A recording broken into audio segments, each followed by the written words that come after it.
Hello and welcome to Click Click Play 97. There have been 96 already, at least. There's been a few more, but we forget about those. I'm the host of the most, biggest, Bennis, and this is a very special podcast. This is on a Thursday evening. I don't think we've ever, in the history of Click Click Play, done a Click Click Play on a Thursday evening, but we have a very special guest.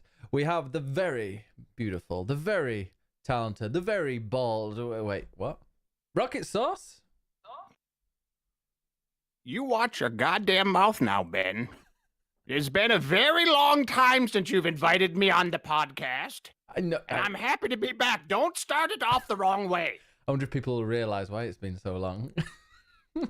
So Don't you say a goddamn word, Ben. So I won't be talking about anything controversial today. Because obviously Nothing at all. Nothing at all. Who is this? Yeah, I don't know. Who this guy. I thought you were related to Sarge. You don't look like you're related to Sarge. Backward. No, he's my surrogate father. Okay. From, believe it or not, he's actually older than I am. Sarge Really? goes way back to prehistoric ages. Vietnam. He actually rode a dinosaur. Great man. I love you, Sarge. If you're still out there, I love you, father. If anybody here is listening to the podcast, not watching it, why do you look like Gandalf? Gandalf? I don't believe I look like Gandalf. Listen, it's been a very long time since Ben has invited me on to the Click Click Play podcast. You were bald the last time I invited you on. I was literally had no hair, Ben. You bring it all right to the forefront. I love it. I decided to grow out the hair. It was like, it was the greatest moment of my life kind of thing. And I figured I would wait until I was invited back before I finally cut my hair off again. And you didn't even do that before the show. No, I was waiting till after. I wanted you to see. I wanted you to visually grasp how long it's been. Ben. You were on Click Click Play. Ben. You're on Click Click Play episode like 17 or something. That was a while ago. That was when you were in the Camp Nou, I think, in a suit. I think you wore a suit for the last year. The standards are slipping. I was at Barcelona Stadium. I had just arrived after a long private flight on my own private jet. Yes. That was back in my younger days. It was good times. I had a great time. Jordan. Who else was on with us on that? Just Andre. Andre, right? Yeah. No, Jordan missed it. Yes. Because Jordan's too good for a rocket. So it was, you know what? Andre is a great man. I love you, Andre. Why are you not here today? You are much better company than the guy next to me. We have a quota. We're not allowed any more than one American on at any time. So in the chat says, That's racist. Is it Charles Manson? Are you Charles Manson? I'm not Charles Manson. He's a close friend of mine. I interviewed him once from prison. Oh, yeah? He had some interesting topics to go over. And let's just say I'll never be the same again after. It was good times. Brilliant. So I was actually looking, and I noticed you're nearing 100. You're getting close to 100 now, Click Click Play podcast, right? Yes, yeah. You're getting congratulations, Ben. Thank you. I feel like a congratulations is in order. Thank you very much. I don't know how we made it. 97 we are. I don't either. No. I really don't either, because after looking, I see you had 20 views yeah. on your last one on the YouTube.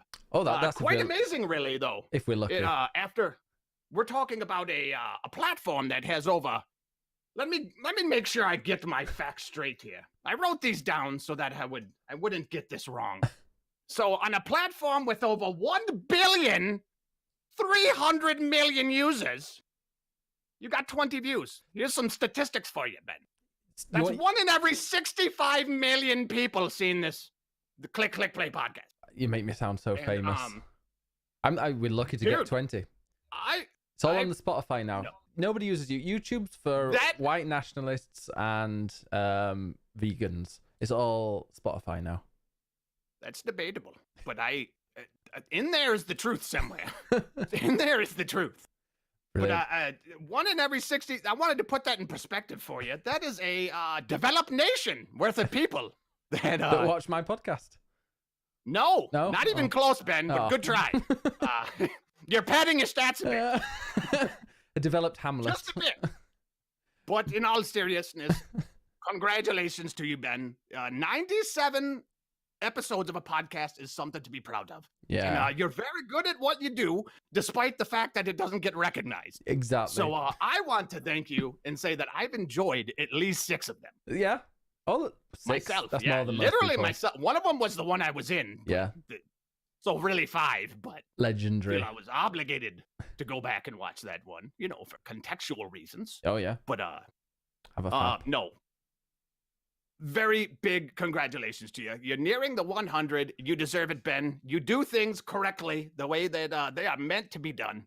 Thank you. With quite a bit of honor. Yeah. And I'm proud of you. I'm proud of you. We do it live say now the anyway. Click the plays it's more fun live. Who goes to YouTube? Who goes I to agree. Yeah. No, live comedy is where it's at. And believe me, I've watched some of your shit, and it's quite funny. Yeah. Some of the stuff you guys go over. Brilliant. No, I actually love your podcast, Ben, and I do catch most of them. I am one of the 20 viewers, so That's all we care every about. single one of them. Excellent. So I'm very proud of you, Ben. Congratulations. Thank you, Mr. Rockitsauce. So, You're very welcome. how have you been? Well, I got a good workout in today. I did some things that I like to call up downs. That's where I literally stand up and then I sit back down. Oh, I do that So that sometimes. really got the juices flowing today, and I feel strong. I feel ready to go. What was getting up I and feel down? good. How about you? I felt I was. Basically, I it's this and then this. That's it. It's basically what it is. That's what it is. Yeah, that's what I do when I fart. Today I've been okay. I've been you got to make room. I've been to work.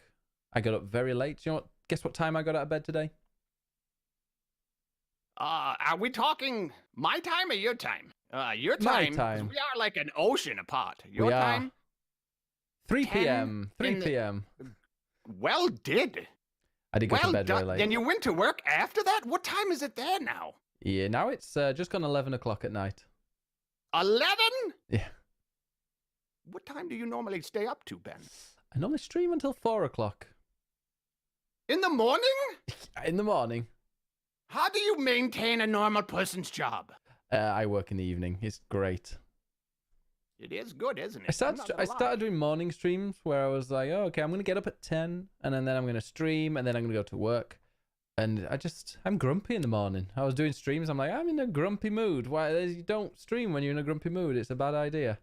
So No, don't. Every game will get on your nerves. Yeah. I've slammed controllers in the morning time. Oh, I bet you have.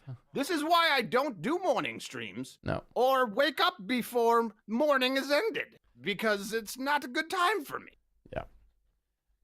Yeah. I agree with you. Doesn't 100%. work. Doesn't work. No, not at all.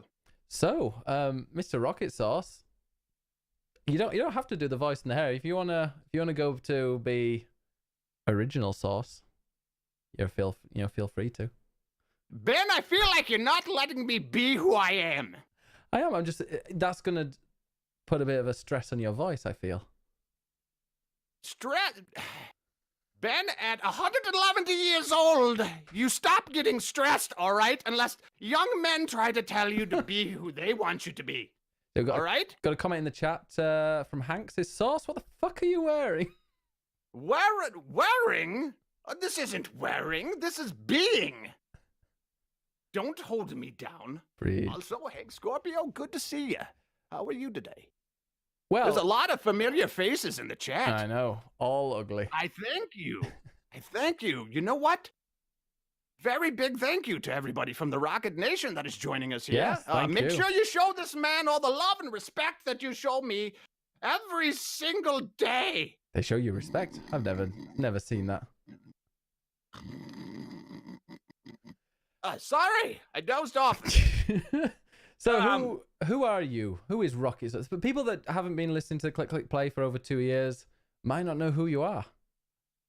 Well, I'm a streamer here on the Twitch platform. I used to be a much younger and more virulent streamer than I am now. Much more energy, but I bring it every single day over at twitch.tv/Rockitsauce. You can also follow me over on the Twitter at Real Rockitsauce. Shameless plug, check. Yes. And How do you spell rocket? Yeah, Because you can't spell rocket, can you? It is a little bit different. Someone would think that it's Rocket. It's actually IT because I rock it. Yeah. When I bring it, I rock it. It is Rockit Sauce. Ah, 10 out of 10. 10 out of 10. I am M. We have a message from Andre, who was on the podcast last time.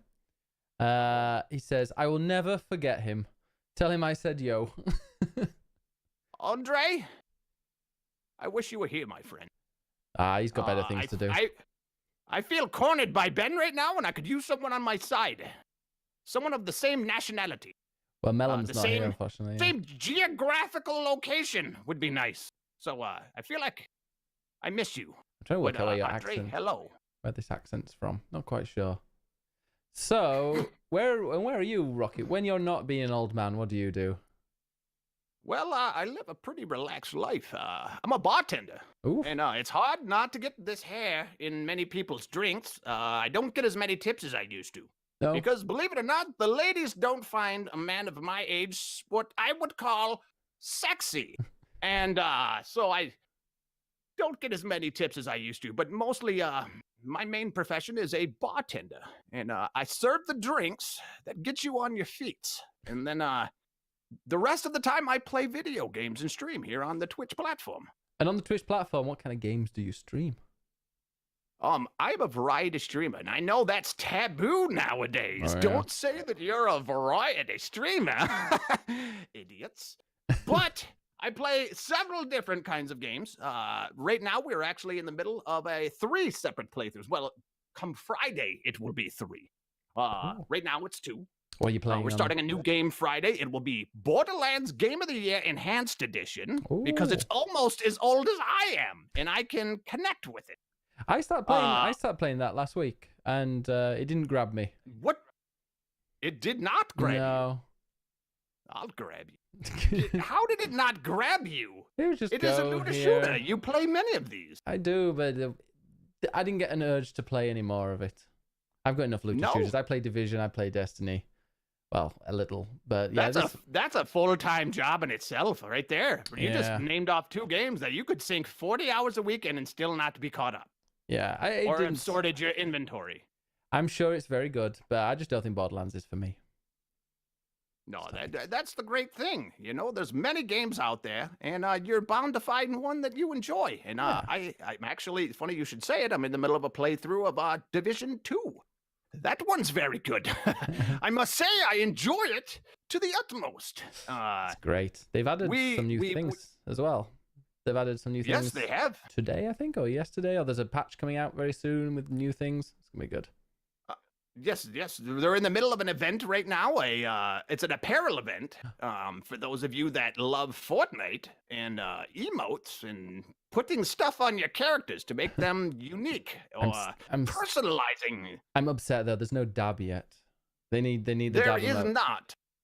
When I actually had to create my own out of a Destiny 2 one, and it worked out. It's just a simple, quick one like this, and I'm out. But it's my kind of dab. Just dab and get the fuck out of there. But I would appreciate a nice dab emote. This would feel good. Look at that. Look at us dabbing in the chats there. Hello to everyone in the chat, by the way. Katuki. That feels good. Just saying that name. Katuki. AKA Raven. Oh. How are you today? Anarchy, I see you there. Hank Scorpio. You beautiful little bastards. And Chris Hart. I love you, Rocket Nation. They are. We have a terrific community over there at twitch.tv/Rockitsauce. Twitch.tv/Rockitsauce. That's ROCKITSAUCE. Rocket Sauce. Rockets, I'll give you a shout out. There we go. Sorry, Ben. I didn't mean to No, shameless self-promote. That's not what I was going for. At all. But Rocket Nation, you guys are amazing. I love you. They're all right. Nearly as good as the biggest brothel. I haven't got a name for I need to think of a name for my I think you just did. The biggest brothel. I think you just did. Yes, the biggest brothel. Ben often comes in my channel, hangs out for a bit. Yes, I do. he would like to think that I mispronounced his name, but really I was making fun of his giant penis. But I used to call him Biggest Venus all the time when he would come in. And so I think the brothel's fitting. Yeah. Very fitting. Yes. I'll take it. I'll take it. So, what other game? You've been playing Division. You're about to start a Boring Lands 1. And what's the... You watch your goddamn mouth, Ben. Watch your goddamn mouth. What's your third game that you're currently playing? We're also going on a playthrough of the amazing, immersive world of Assassin's Creed Odyssey. Ooh. One of my favorites and my pick for Game of the Year for 2018. I know. Brave. That's a tall order there's plenty of good games that came out last year. God of War, I mean, there's so many to be said that were great, but I believed Odyssey to be one that captured my inner soul through utter violence, and I loved it. So we're doing a playthrough. I've never done it on stream before, so I figured, why not? Let's go all in. So you play games off stream. That's brave. Yes, I do. I'm not just a streaming gamer. No. I do play things off stream. Not a lot, because I tend to stream quite a bit. Yeah. But when I'm not streaming, I definitely play Destiny 2. Ooh. You know this, Ben. Like a bit of Destiny 2. I'm a big fan of Destiny 2. Yes, I do. It is a good game. Mm-hmm. And I enjoy it quite a bit. But as of right now, I'm a little short on games because I played them all. Yeah. Pretty much. Well, yeah, that's what I was thinking. Like, what big games are coming out this year that people are really looking forward to? I kind of look forward to Anno that comes out on Monday night, I think, or Tuesday. Looking forward to that. But I've never actually. I know you played the beta, right? The closed beta. Yeah, it was great. And you said that you were impressed by it. Loved it. Yeah, that was really addictive. It was like Tropico, but with Tropico, it tries to grab me and misses, and I just get really bored. Whereas Anno just like holds me in front of the computer and just says, "Play me, play me." It's really that addictive personality comes out when you play Anno. It is, but it's polished. It's like a Destiny Division. You know, you want a bit more, but it's so well polished that getting a little bit extra, you feel well rewarded when you're doing it. And yeah, Anno, I'll play the game for like 3 hours, and then I'll be like, okay, I'm kind of not too happy with where this settlement's going, so I'm going to start totally afresh from 3 hours before, and it doesn't. Because you can do everything totally differently, it doesn't feel wasted. You just feel like you're constantly learning. It's a fantastic game. That sounds like there's a little bit of creative freedom mixed in there. There is, and there's so much. Yeah, there's so much. Like I played the demo for a good 8-9 hours, and I didn't reach the limit of it. And yeah, and that was just the beta. So there seems to be just loads and loads and loads, and I've pre-ordered it, so I can't wait for it to come out. There's also an open beta this weekend. If anybody's interested, this weekend you can play it for free. If you play. I might have to take you up on that. Just when your life gets overtaken by it, don't blame me. Well, Ben, I tend to blame you for just about every mishappening in my life. So expect it. That's but true. I'll try my best. John Moy says Ghost of Tsushima. I really, really am looking forward to that game, but I don't think it'll be this year. I think it's next year. Can we please get at least an idea of when this game will come out? Yeah, nobody knows. It looks. I think did they said it was this? I think they said it was this generation. So, but McCracken says look forward to Biomutant. I haven't heard much about that either. I haven't heard much about that in quite a while. But I have heard him say this before in the past. Biomutant does look like it could be a lot of fun. It looks very ambitious, more than I thought it would be. And I'm excited to see what they do with it. There's that Outer Worlds, isn't there? The one by the dudes that did Fallout New Vegas. Oblivion or Obsidian. Obsidian? Yeah. Obsidian, yes. That's Obsidian.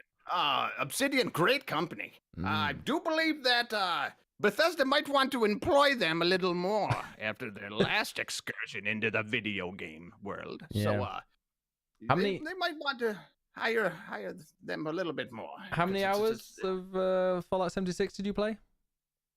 I believe I made it an entire 12 hours in before I finally digitally stomped it to the curb. Wow. Yeah, Jordan, who we normally play 12 with. hours. Jordan, who we normally playing with Shemuth, Get out, John. John, Shenmue 3. Yeah, Jordan, who hates it, he played like 85 hours somehow. John, a Gears of War fan too. Yeah. But yeah, the Hideo Kojima, yeah, that'll be in like 3 years. Gears, yeah. I don't like none of these games say like I was looking forward to Division 2, and then before that it was Red Dead Redemption, before that like God of War. There's nothing at the moment, maybe The Last of Us 2 whenever that comes out, but I don't think that's this year either. So it'll be interesting. Days Gone has got my interest piqued because I'm hoping that it will reach the heights of... Don't hope. Don't hope. It's going to let you down. Well, I mean, games tend to these days when you put your hopes a little too high. I'm upset that holding them in check. But I have an interest in this game. Mm-hmm. Also, Rage 2 looks like if you've ever played Doom, it reminds me of Doom. There was no real investment into the game where I had to play because I wanted to earn something, it was just fun gameplay. And I think that we're going to get the same thing from Rage 2. Yeah. So I'm looking forward to that as well. Ugh. Yeah. We'll see. Doom Eternal, maybe. I don't know, there's no game that really grabs me at the moment. I'm just looking forward to playing a bit of Anno, Division, and at the moment, actually, I'm playing The Witcher 3 because I was watching you playing Assassin's Creed Odyssey, and I was like, I fancy a really good open world, huge game, but I want one with a good... I 100% agree. But I wanted one with a good story, so I went for The Witcher. Was that a slight jab at my Game of the Year? You watch your goddamn mouth, Ben! It's this little indie game. I will not stand for this. Little indie game by a Polish... You see how I'm treated? No, I'm sure that... I'm sure Assassin's Creed Odyssey has a story. I didn't find it in the 25 hours I played of it, but I'm sure it has a story that is very good. 25? That means you didn't even get out of the... That was the prologue. Yeah, that was the tutorial. This is an Assassin's Creed game. That's the tutorial section of the game. Well, I hung from the dude's bollocks, playthrough, and that was it. Oh, yes, the uncircumcised penis of Zeus. Yes. Yes, I did this myself. Episode number 1. If you guys would like to go back and watch that over at twitch.tv/Rockitsauce. I must tell you, in Europe, we don't chop parts of our penis off. Yes, I've heard this. Yeah. I've heard this. It's a fascinating culture that you have over there. Yeah. We just leave it alone. Don't need to chop anything off. It's perfect. Yeah, I don't have an opinion either way. Welcome to the genital mutilation section of the Click Play podcast. Oh, that was a very deep voice. Cut your penis off. Yeah. So, yeah, interesting. Oh, so Rocket, what have you been doing today? Like I said, I got a good workout in. I had a good chunk of... A good chunk of beef jerky. I was expecting a little more. Yeah, wait. Oh, sorry. So wait, say beef jerky again in 3, 2, 1. Beef jerky. I'm afraid I broke it. Brilliant. Oh well. So yeah, beef jerky. I've never had beef jerky. What's it? What is it? You've never had beef jerky? No. It's cured meat. You're from England. Oh, I have cured meat, like proper cured meat. Doesn't beef jerky over there like come in plastic bags like a pack of sweets? This was homemade stuff. It was actually shipped to me by the one Hank Scorpio NY that is actually in the channel right now. He's in the chat. Thank you very much. He shipped teriyaki. Wait, he shipped his homemade meat to you? Listen, don't judge a man for where he sends his meat. Wherever he puts his... Yeah, you put your meat wherever you want, Hank. I'm not judging you. Yes, it was actually very good. And teriyaki beef jerky. And it was good. I had about 26 pieces. And once I was full, I got a workout in because I felt fat. Yeah. So figured it was time. Stood up a bit. Yeah, up and then down. And then right over here to the computer. Wonderful. And then played more of the Division 2. I actually reached a little bit of a milestone. 499 gear score this morning. Very nice. I know. I'm making you feel inadequate, and it's not my first time I've made a man feel inadequate, Ben. You're not alone. Oh you're my not god, alone. we're getting raided. We're getting raided by the Flighty Broad. The Flighty Broad. That Flighty Broad. She was in your last Click Click Play podcast, wasn't she? Flighty is one of the team now.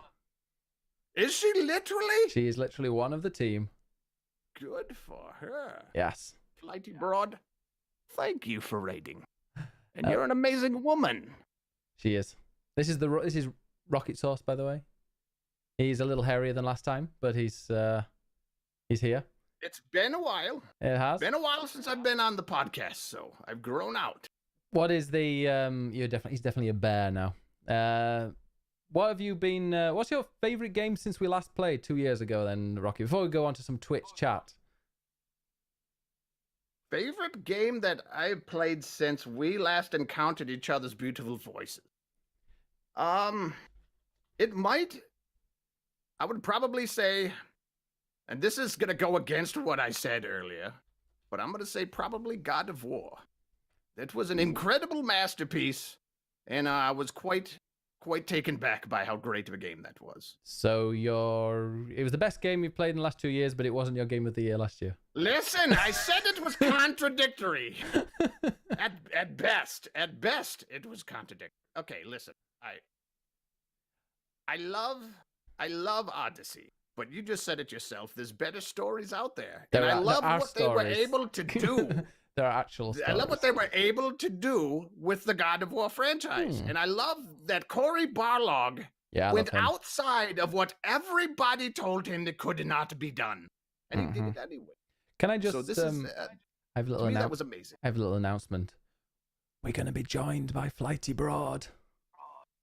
She's coming in here? She's coming in here. Right now. Right now. You're putting me under a lot of pressure, Ben. She says she's going to get... I was only expecting to have to please you, but now I got to please her. Got to please ladies. Look at that pervy little laugh. It's like... Is that the voice? Yeah, he goes like, breaks character when it's... oh, lady. But yeah, so we'll wait for Flighty to join us just before we switch on to the Twitch play stuff. But yeah, so this, guys, is Rockitsauce, if you're new to the chat, and he is can you show us your favorite model? My favorite model? Don't you have models from games that because you always buy like the $300 collector's edition, don't you? Oh, you mean a figurine? Figurine. Statue. Yeah, G.I. Joes, or whatever they are. Oh, statues. That one. Easy. Figurine. That one's very easy. He never goes too far away. Wow. This is the collector's. It's very big, and you thought my beard was big. Dull. It's huge. This is the collector's edition of the amazing Assassin's Creed Odyssey. This is really Alexios. It's very good. This is real marble. No, it's not. That's a lie. That's actually very nice. Yeah, it's a very nice statue. And it takes up a lot of room, so you better be prepared if you're going to invest in one of these big guys. Yeah, how much did that set you back? Very nice. How much was this? This was $119.99. Jesus. I do believe. Which is actually, that's American. I don't know if there's a difference. Yeah, about 100. American. Yeah, about that's 90 cheap. Euro. That's actually quite cheap. I was expecting 250 or something. Yes. For many of the collector's editions, it's quite expensive. John says, for that piece of shite. Do you always buy dolls associated with the games that you play, or is that... Did you just say dolls, Ben? Look me in my eye, boy. Can you dress him and undress him? No, it's What's the point, not then? What's the point? It's not a Division doll. Did you get a Division doll? Only Division dolls let you undress them. Well, now you're selling it for me. I get a little bit of feedback, by the way, from your mic. I don't know if it's... Am I really loud in your ears? Maybe. Yeah. Let me turn you down. Just because it might be coming... I'm old, Ben. God damn it. All that hair. Dim says, I bought my stepbrother a Division figurine, a doll, for Christmas, and he looks so much better than that shite. I actually Dim? Be respectful, you little shit. All right. Wonderful. You're not being respectful to your elders. By the way, Flighty, if Flighty is listening, we are in the Dick Sword, so we can, we can drag her in there when she's. It's shaped like this. I like it. No, I like it. What's the next doll that you're gonna get? Oh, I had debated on doing a Days Gone collector's edition. But I don't think it's cheap again. It's I believe this one is $99.99. So Sure. that's on the cheaper end of the collector's editions. And other than that, I don't have any plans. A Last of Us. I would love to get a Last of Us 2. If they were going to do a collector's edition for this, I would probably purchase this. This would please me. Yeah. Oh, wait a minute. I smell a Flighty. Holy fuck. That was so loud. Wow. That's how most people greet me. Flighty has assured me that not only are you the biggest Bennis, but also the bestest Bennis. I've oh no. Oh, those expectations. Are you gonna show us your face, Flighty, or are you I am in a state of undress? As soon as I figure out how. As soon as I can fit it on the screen. You have to you have to have to stop your OBS, I think, or disable or deactivate. That's the one. Oh no. Just close it? Yeah. I closed it, and then to check that I had closed it, I accidentally reopened it. So Yeah. That defeats the purpose, Flighty. I'm still new here. This is only her 20th Flighty, show. how are you? It is very good to meet you. Likewise, it's very good to meet you too. I do loves me a silver fox. I told you, Ben. Got away with the ladies. I'm just saying. I must thank you very much for that raid. Aha. We're about to be Oh, Hi. There she is. There's a Flighty. Hi, everybody. Hello, Flighty. How are we doing today, everyone? Doing well, doing well. We luckily we haven't started our Twitch because we've got loads of questions. Rocket's community has been amazing with asking some questions and topics to bring up. Wonderful. That's exciting. The Rocket Nation, they're amazing. They're top notch. I mean, I'm not going to lie. They put up They with are you. top-notch. They must be incredible. So, Flighty, just very I quickly, agree. what games have you been playing, Flighty? Now I have to use my brain. You know- I thought I was coming up in here to look pretty, but now Well, yeah. Are you joining us breaking on the social contract. Are you joining us on Sunday? Yes. Oh, well, if you're joining Yes, us on I Sunday, am. just tell us one game that you're playing because we'll we'll do the proper show on Sunday. This is like the jokey. It's all going kind to of be repeated spin-off. at some point. Oh, okay, wonderful, excellent. So I can adjust my script as I go. Yeah. What have I been playing? Oh, I just finished all of the DLC for Dishonored. Holy shit, that game is so good. Just all of it across the board. Holy shit. That's one game that I've not played and I want to. I own it, but I haven't played it. Strongly, it is so fun to kill people in that game. I say it every time, but it's so true. Just like hacking people to bits and summoning rats to eat their corpses, and it's so good. It's so erotic. There we go. We filled the hole that we had.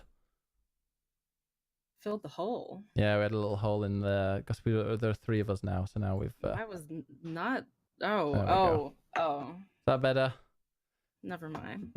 I was gonna get incensed, but Is that a picture of the black hole? No, it's the Origin logo out of focus. It is not the origin logo of the photo. Although I got a kick out of that post on the Twitters, Ben. Oh, I'm glad you liked it. It was. I laughed and then I liked it. And I did not share it because it wasn't that good. But it was almost that good. Yeah, you can tell you've not quite reached it with a Twitter post when you get like 8 or 9 likes and not a single retweet. You're like, well, people just were like, when they looked at it. It's Ben. I like Ben. I might as well like his shit. Yeah. It's kind of how it goes. Yeah, I get the same thing all the time. All right, let's get out. Unless I'd say something really stupid, then it gets retweeted. Of course. Should we get our first ever question from the Rocket Nation? Are you going to read these, or do you want me to do it? We'll take it in turns. So the first one. You just stab away, Ben. You do it. I'm gonna ask this one as the host. I'll ask you because we only want your answers. You don't need to hear my answer. this was directed at Rockets, I think. Why don't you eat before streams? Oh, that sounds like a shot. That's a loaded right there. question. Listen. All right, so very often in my streams, people will come in and they'll be like, "Oh, Rocket, you never believe what I just ate. It was a T-bone steak, cheese, eggs, and Welch's grape." They just go on and on about all these great foods that they ate, and I tell them to shut their filthy little mouths because I haven't eaten yet. And they take offense to that, and they tease me.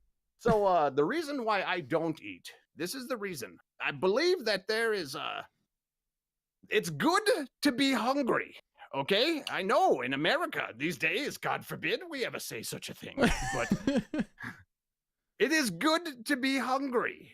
It keeps you more alert. You want it more. Oh, it makes me hungry. You guys wonder how I bring it every day.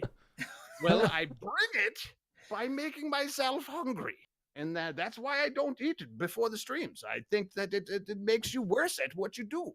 Really? I would never eat right before a sporting event, would I? Like, Yeah. If I'm going to go and play ball down at the local schoolyard. Wait, did they say like, why I'm don't not- you eat before stream? Because do you eat on stream? You have- Never. you have one of those Never. bukkake I have streams never over there. eaten. What's it called? Never. Bukkake stream? I'm pretty sure that wasn't the word for it, Ben. I think you might be getting confused with something on one of the other websites. Oh, that's another that you- stream I watch. Oh, what they called? Mudkip? That's a Pokemon. What's the name of the food that the eating streams? Mukbang, that's it. Mukbang. Excuse me? A mukbang. I don't know what this is. Yeah, tell me about this in excruciating detail, Ben. Two things that Flighty loves, muck and bang.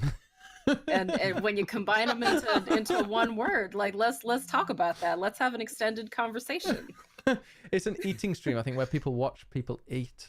I don't know if they get off on people eating or if it's just like it's a stream where people eat things and then they say their reactions as they're eating, like, yeah, it tastes meaty, tastes like chicken. It's like, Both. yeah, is Both. it? As a former cam girl, I will tell you absolutely there's a market for that. Really? Absolutely. The texture is smooth. I would have fun with these streams. That would be a $200 tip right there. It's quite a rubbery texture. You guys should put your mouth on it.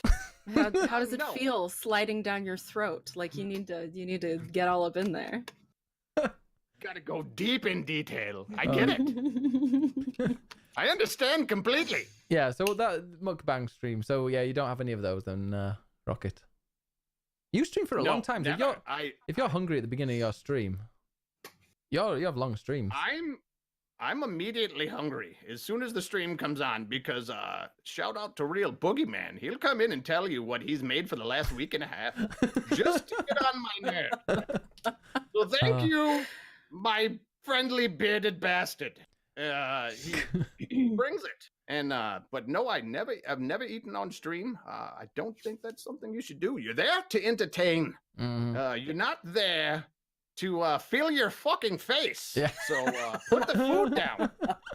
Okay? Put the food down. Mine's the opposite. I like.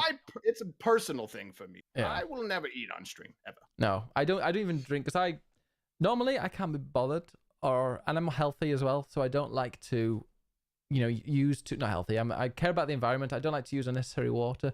So where I don't use a mug or a glass, that's fine because then I don't need to wash it and use water. So I just drink directly from my whatever Coke bottle or water bottle I've got, and I'm just like I turn my cam off. I don't like to drink from there. I don't look classy. I look like a gerbil, as Flighty has shown on Twitter in the last few weeks. That's pretty much what I look like. Well, that's good enough reason for me. I was so proud of myself for finding this, by the way. I just want you to know. I don't like the what's it called, the ratio there to me. It felt really accurate Yeah. to me. Brilliant. I feel like there's a lot of stretch going on here. Oh yeah. Ben? Yes. I'm the opposite of Rocky though. As soon as I hit the going live, but not as soon as I hit the start streaming button. The second I hit the go to the general screen and I see my face on the stream, I'm like, yeah, I need a poo. So I'm like the opposite of you, like not hungry. Not the second you load the stream, I'm hungry. The second I know I need to go to the bathroom. Yeah.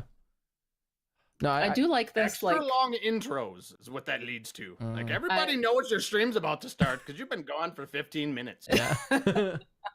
I do like this starving cheetah tactic that you've going on here, because cheetahs are typically lazy until they're hungry. Then they're the fastest motherfuckers on land, right? So I get it. I see what's going on there. I fall asleep when I'm hungry though, so I gotta have like a full stack of pancakes going on Oh, nice. on my desk here, or I always say to some each their own, electrolytes. but I agree with that. It is like, you're never going to catch Rockitsauce because he can run like a fucking puma. When he's hungry, he can run like a puma. Yeah. So I agree 100%. It's all about that hunger for you. You want it more. You thirst. The thirst. That's what it's all about. You get Rockitsauce coming up in here with them National Geographic Pro Strats here. Yeah. I hope y'all are taking notes. Check. excellent. Check. Check that one off the list. Never eat. Always thirst. This is really healthy, what we're talking about. Yeah. Here. Jesus. Don't follow. We are not stream coaches. Oh, by the way, Flighty, I got to say, there's a tag coaching. Shut up. Really? Where? There is a tag on Twitch for coaching. They have a God. coaching. They have one for coaching, but not one for looter shooter. Yeah, I know. They need one. And Battle What Royale the have one. hell is going on with the people up in the top floors of Twitch? What are they thinking? Unfortunately, better normally I believe. go to the bathroom in my loading screen, but because I had to sort everything out for the podcast, I didn't go. So Flighty is going to take over for about 3 minutes while I go and empty my dinner, and I will be wow. be right back. 3 minutes. Okay, we have 3 minutes to talk shit about Ben, everybody. Yeah, you do it. Damn it. There's no pressure here, Flighty. Believe me, you can't do any worse than he's been doing. Well, And I that's a mean, fact. first off, gosh, it is really nice to meet you. I remember seeing It you the other is. day, and I was like, I swear I've seen or heard that name somewhere. And Yes. then I remembered today when Ben was like, "So you want to join me?" I was absolutely on my way out to go pick up some meds. That's why I ended my stream early today. But then Meds. Ben was like, "Yes, some meds." And then Meds. Ben was like, "Hey, you want to join us?" And I was like, "Well, fuck depression. I can take care of this. When- It's fine." When this man invited me, I got to say, I was hesitant. I work as a bartender. The Click Click Play podcast normally happens on a Sunday. So I'm either just waking up when the podcast begins, or I'm getting ready to go back into work. So when he said he was going to make a special day for me, and he said, I will do it on a Thursday if you would like to join. And I He's was so like, sweet. I am very honored. Even though you're kind of a cocksucker, I'm going to join.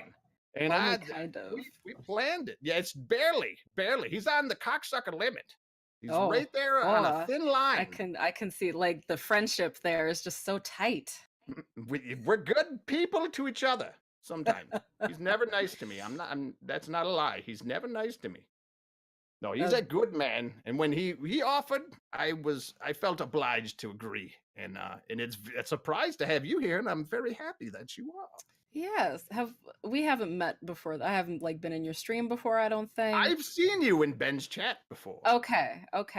So you're aware of how filthy I am then. And how Yes, how I've seen your dirty little mouth go off. Okay, from time to wonderful. time. Wonderful. I like to try to warn people beforehand because I have no filter and I can't stop. So I'm glad I'm that not easily offended. good. At my age, good, there's good. very little that I haven't seen. I mean, how old are we talking here? Because you do have that silver fox thing going on. 111 years old. Whoa. Is how old I am. It's pretty old. That's just underneath my age limit. So if you're looking, You're in, broad. if you're That's part of a name. I'm not calling her a broad, chat. That's not. That wasn't disrespectful. Oh no, absolutely. I love the way people mispronounce my name in various streams because it's a pretty long name. So when you're playing a game, like you can't be expected to read names all the way when you're in the middle of a match or whatever. So one of my favorites has been that Flighty bread. That's been one of my favorite mispronunciations. That is in fact my Warframe username now because I loved it so much. That's original. I like it a yes. lot. I'm not gonna lie. I would not be mad at the man that made that mistake. No, or absolutely woman. not. I'm very, very grateful for what he did that day. He started a new legacy for me. So how long have you Baltimore's been got a good one. that filthy That broad? filthy broad. That's just like an objective fact. That's not even a play on my username. That's just saying what you see. Oh, that was an observation. He just that was just DM'd an me. observation. He says that was not a name. That was an observation. Baltimore? Holy cow. I love you, Oh. Baltimore, by the way. Good to see you. that Anarchy? Good to see you as well. where's I haven't seen Anarchy in a minute. How you doing? Oh, hello, Dim. Oh my gosh. I haven't said hi everybody. I don't think I've said hi to anybody yet. So how long have you been streaming? I know nothing about you. So if these questions have already been asked, I'm sorry that we're gonna have to ask them again. It's all right, child. It is all right.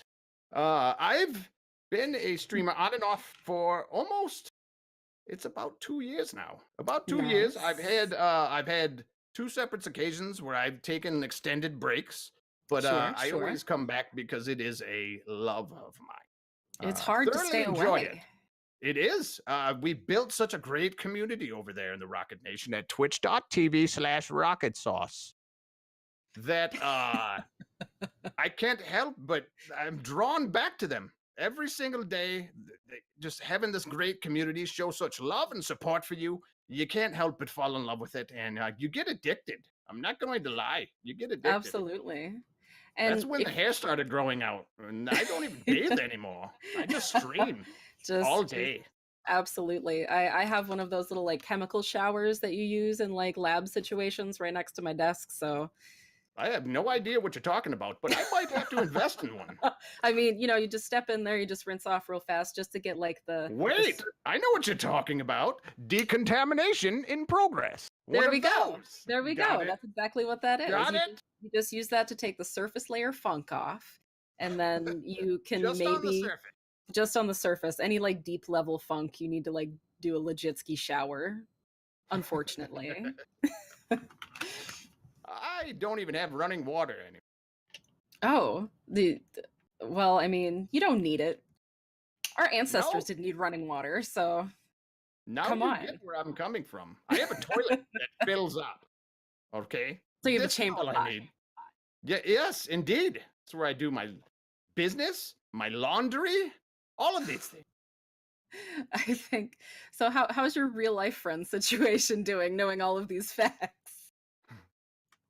It's thin, to say the least. It's thin. Thanks for Okay. bringing it up. Thanks I- you for bringing it up. I mean, like I had almost forgot my loneliness until you delved deep into the psyche.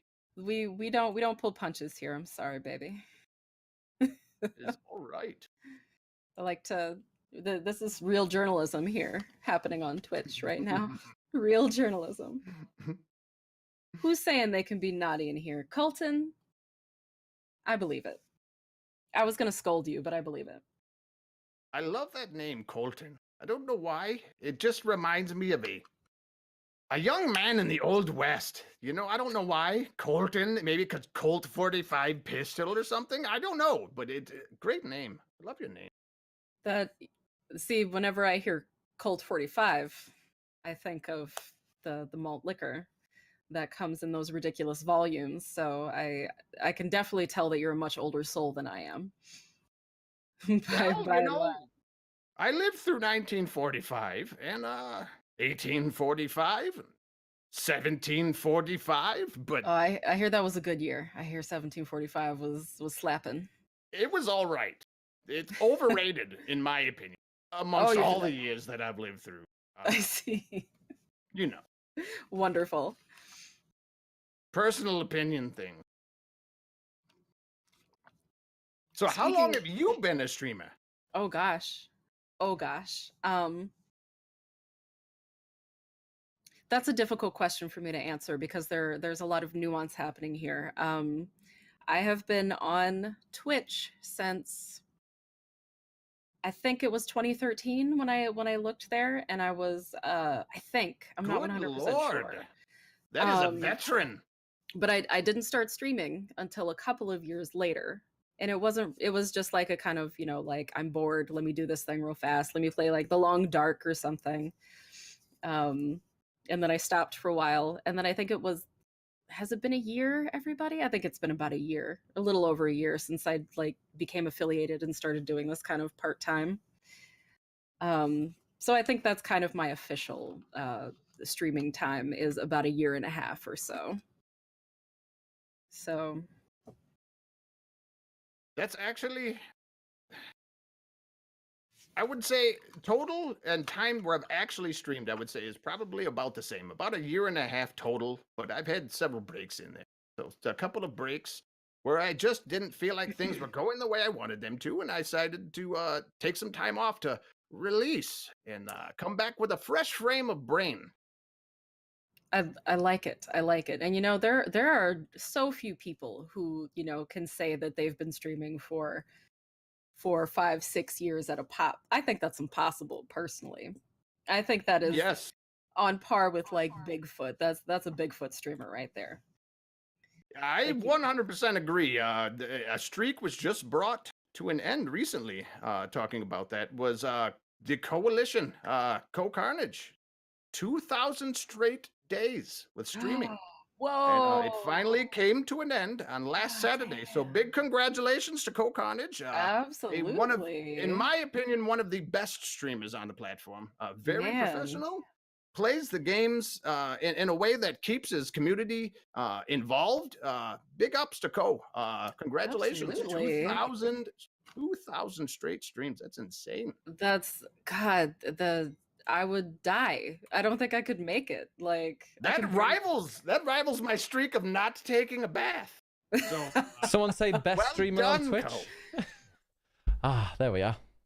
I could have just. I was just watching that. You look lighter. I feel like lighter than when you left. You look about 15 pounds lighter there, babe. I'm a puppet of a man. Well, I was enjoying that. It's weird, isn't it? It's like when you're at a bar or something, then two friends that don't know each other come to you, and then you're like, "Oh, I'm gonna go see this other friend now. You guys talk. I'm going." And they're like, "I gotta go see this other friend now." Just let setting you up. You both, you might be, because Flighty's from Wisconsin. Is that anywhere near you, Rocket? I'm pretty sure that's not the way they say Wisconsin in Wisconsin. No. But I'm actually from the great state of Michigan. Go Blue! We're so close. Big fan of Michigan, and not a great fan because of sports of Wisconsin. Oh, but it is very close. Just a stone's throw. If you could throw a stone across a giant lake, a stone's throw across the water. It's a big lake. It's a very big lake. I don't follow sports, so I'm just gonna go ahead and take your side here, because you seem like a nice enough fellow. See, she gets it. The next time somebody says "Go Pack," I will punch them in the face for you. Yeah. Thank you. I don't even know what that means, but what's pack? Is that a pack? The Packers. There you go. Ben, you surprise me every day. I think they were on Pitch Perfect or the sequel. I'm not sure. That is the gayest reason to know who the Green Bay Packers are. I think they might have been. It's one step forward, 2 steps backward, Ben, all the time. It's my life, that is. Should just stop there. I give him credit, and then he just, shits on your lawn. She takes a mile. Oh gosh. Okay, are we ready for some questions? Oh, we had the question about why don't you eat more and all that. The other one was, okay, here we go, proper one. What software? This is Brewers Packers. He's Russian. What software do you use for audio, and how did you learn to use it?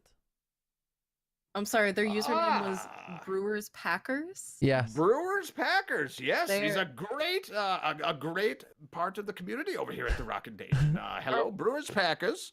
Are we sure they're Russian? They sound like they're from Wisconsin. Indeed, he's from Wisconsin. Ben doesn't know what the fuck he's talking I about. don't know what Brewers So, Packers is or at anything. all. I thought he's into No, brewing he literally beer. doesn't know. He likes brewing beer and packing it off to places. I don't know. No, Ben, not at all. Are you a brewing packer? I was like, is that like a no? But yeah. So what audio software? Because Rocket, you've got some interesting audio software. I've got a complicated setup. Let me lay it down for you. Can you give us some sound So effects? I use a mixture. Well, I probably could. I mean, I'm not good at this sort of thing, Ben. But thank you for putting me on the spot. All right.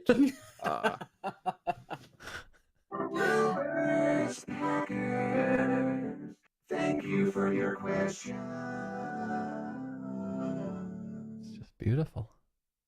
I was know. already wet, and now I need a The towel. voice of an angel. Yeah. You're welcome. Like You're Daft, welcome. Like Daft Punk has joined us. So I actually use a program called Voice Meter Potato. Potato. Many people have heard of Voice Meter Banana, and they use this as a way of distributing their audio to different things within their computer. I learned to use it on YouTube, and I also learned to use it wrong on YouTube. So I've actually, through trial and error, is how I've gotten this to work. But mainly through several different YouTube videos, I've learned how to put things in the right spot and then other things in the wrong. And then I'll go to another YouTube video and then find out where to put that one wrong thing in the right spot. Oh, And YouTube. it was a confusing process. Yeah, it was. There's a lot of misinformation when it comes to Voice Meter Potato. But YouTube does have a few good spots to find videos. So just, I would say, experiment. And that is, I found it to be a great way of affecting your audio in a way that where you don't need to go out, and it's free. It's free. You don't need to go out. You don't need to buy a way to, like, a USB interface. There's no mixes. There's nothing. I've got a Blue Yeti. No, I used to have one of them. And the Whiteout edition. Oh, I don't have that one. And the Blue Yeti Whiteout edition, I use. Why's it gotta be white? Voice Meter Potato, because you can't say that on the internet. Everyone's gonna erase it. Only I can say shit like that, Ben. Yeah, I'm sorry, Flighty. And then the way that I do all voice effects that I do is through a little program. This is also software based, subscription based, and if you actually get it for a lifetime subscription, it costs you $19.99, and it has several different effects. So my whole audio setup, software wise, is $20, and it is a program called Voice Mod, Wow. desktop audio. It sounds And, at least double it that. works very nice. Yeah. I know it's right. I mean, Ben, allow me to lay it down for you in a way that you would understand. Try me. We're shouting at other sides of the hall. Shitty audio. That was just. He spent $1,000 on that. Yeah. He spent literally $1,000 on it. Yeah, mine in I'm- total was about $1,000. That No. is insane. Yeah, maybe a bit more with just the conversion. I And will say I'm very jealous of that mic, though. Oh, it's beautiful. The Shure SM7B is an amazing, amazing microphone. does two He things went as well. Yeah, He went deep. it's incredible because I was like, okay, I want a mic. That's great. I want this mic. I've heard it's the best one. I want this one. So I saved up a lot of money to get it. And then I was like, oh, you don't just plug it into your PC. It's got a jack thing. Not a 3.5 millimeter, a bigger jack. And so I was like, okay, I might need a mixer. And then I asked Kato, who's one of the Norwegian Thunder Boys. But the problem is asking him. He is a pro with me. He's part of a successful like music group, so they know like his audio setup is pro. So when I was like what do you recommend? Recommended this one here, which was like 250, the Yamaha MG10XU. It's brilliant. It's got so many buttons that I'll never touch, but I know which ones work. And then I needed a cloud lifter because there's no power. If you plug this in, it sounds really, really quiet, and you have to turn it up, and then it's all Phantom distorted. power. Yeah, well, Yeah, it needs more than Phantom power. to it, yeah. So I've got Phantom power because I've also got a cloud lifter. Now the cloud lifter needs the Phantom power. that makes it loud. So I've got this, then it goes into a cloud lifter, which kind of amplifies it. Then it goes into a compressor, the DBX 286S, which then goes into my mixer, and then goes into the PC. So yeah, that is God damn. it's a complicated set. But the great thing is, that seems much less complicated than my setup. I'm not going to lie. the great thing as well though with this, if I ever decide, you know what, I can't be bothered to stream anymore, I can sell this and save quite a bit. Oh, not say, yeah, get quite a bit back for it. So yeah, I love that t-shirt. Zika Vang says, can hit the wall. Can you hit the wall? Yeah. Yeah. But what about yours, Flighty? What's your setup? That's a really great question that has an answer Yeah. that I could provide if I wanted to, but I don't feel like it. Oh, okay. No, I'm kidding. I have an Audio Technica monodirectional microphone. Hang on, I have to actually like look at the labels on my shit here. I have a a Henix Q100 mixing board here. Ooh, I didn't realize yours was so complicated. Yeah, I used to actually do freelance audio mixing, so I do actually like. You know your shit. I know. Don't say that now. Don't say that. I don't want my clients.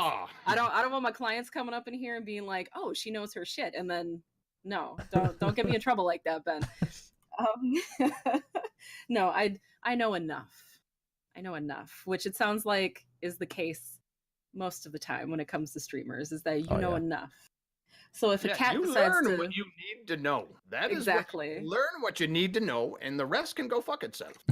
Exactly Until you need it. And then preach that shit. That's it. The unfortunate thing about that is that it's such a delicate ecosystem over here that if you have a cat who likes to step on your mixer like mine does and just like knock a little knob just slightly out of whack, and then just everything just goes to hell. Oh yeah, like whenever my dog decides to, because he sometimes just goes, I'll try to put him on the desk to prove that I don't have any food on here, so he'll leave me alone. And then he uses my keyboard like a tempura mattress and just kind of like sits on it. He's like, oh, I like that. It kind of fits around my ass. Kind of, ooh. Yeah. Well, everything on my screen's going up and left and across, turning the script upside down. The dog's like, look it, you found my sleep number. Yeah. Yes. I love it. Oh. I love it. Yeah, he loves having a little sleep.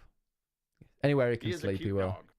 Yeah, but I found as well like YouTube videos can be very, very useless. So I got the DBX. Yeah, a 10... lot of misinformation. Oh yeah. Well, the problem is I've got the DBX 286S compressor, which is there's loads of videos about it, how great it is, how amazing it is, how to set it up.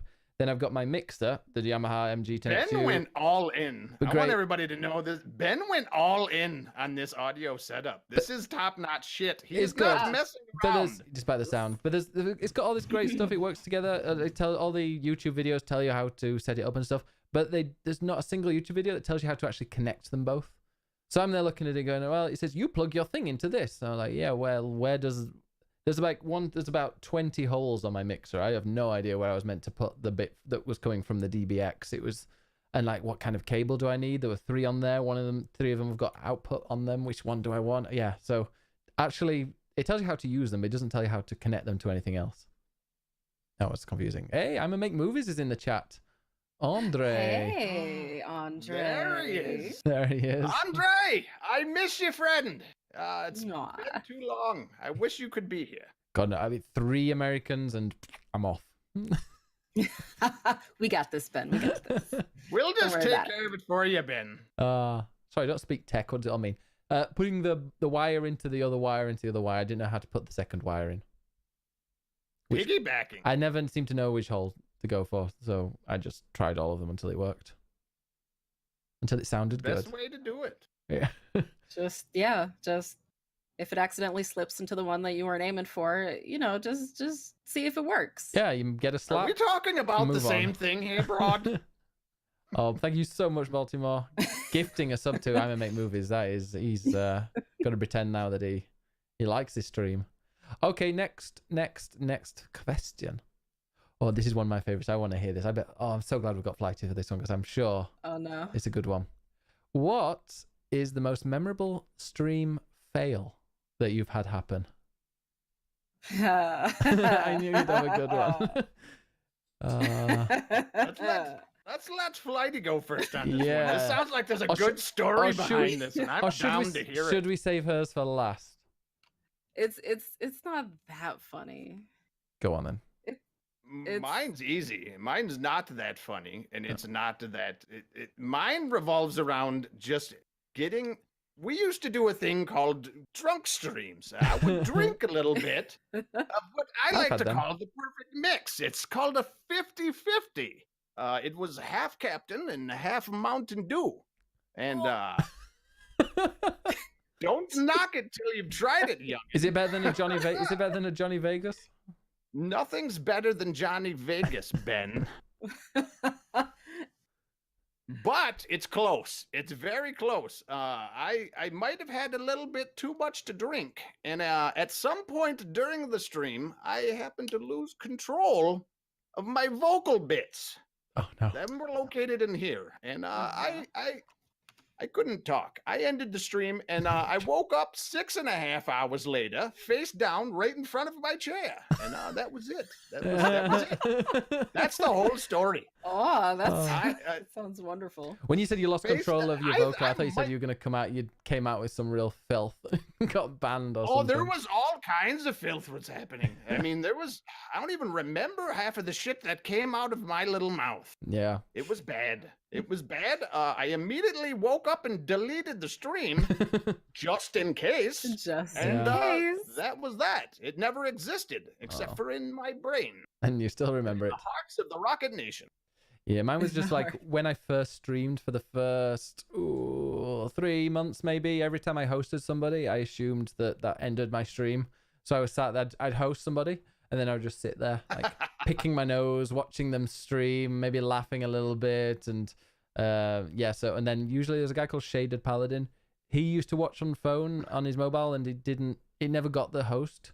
So after a few minutes, he'd be like, "You're still streaming, Ben?" And I was like, "I can still see you." What? Okay, thank you for that. And so then, Ben! yeah, if you host somebody, make sure you click stop streaming, or just don't sit there picking your nose. Fact. Yeah, leave it Fact. alone. That is a literal fact. It'll fall off. I've dreaded that moment Yeah. because I immediately get naked upon ending my stream. Just can't I don't- even. Yeah, all of it comes directly off. Yeah. Normally, I don't wear any clothes at all, and I feel uncomfortable in clothes. So I've always feared that one thing is that I do not end the stream, and I strip down to my skibbies and eventually expose my tallywhacker to the world.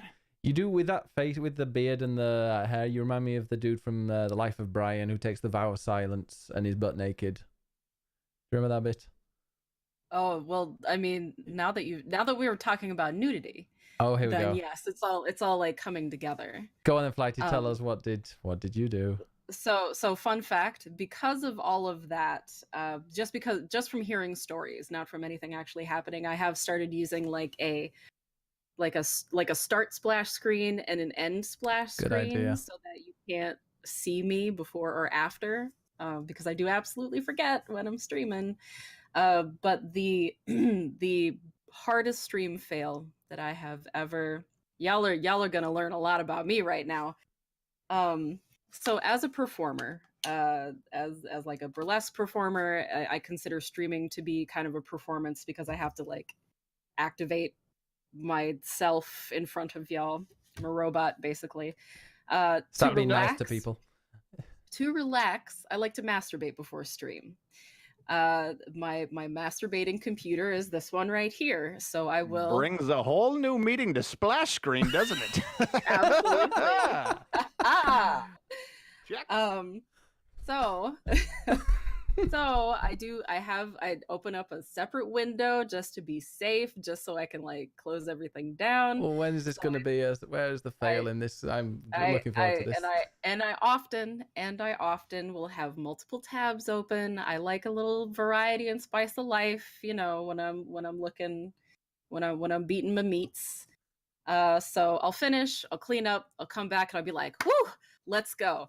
And then once I forgot to close the window, and just all of my porn was up on my screen for God and everybody to see.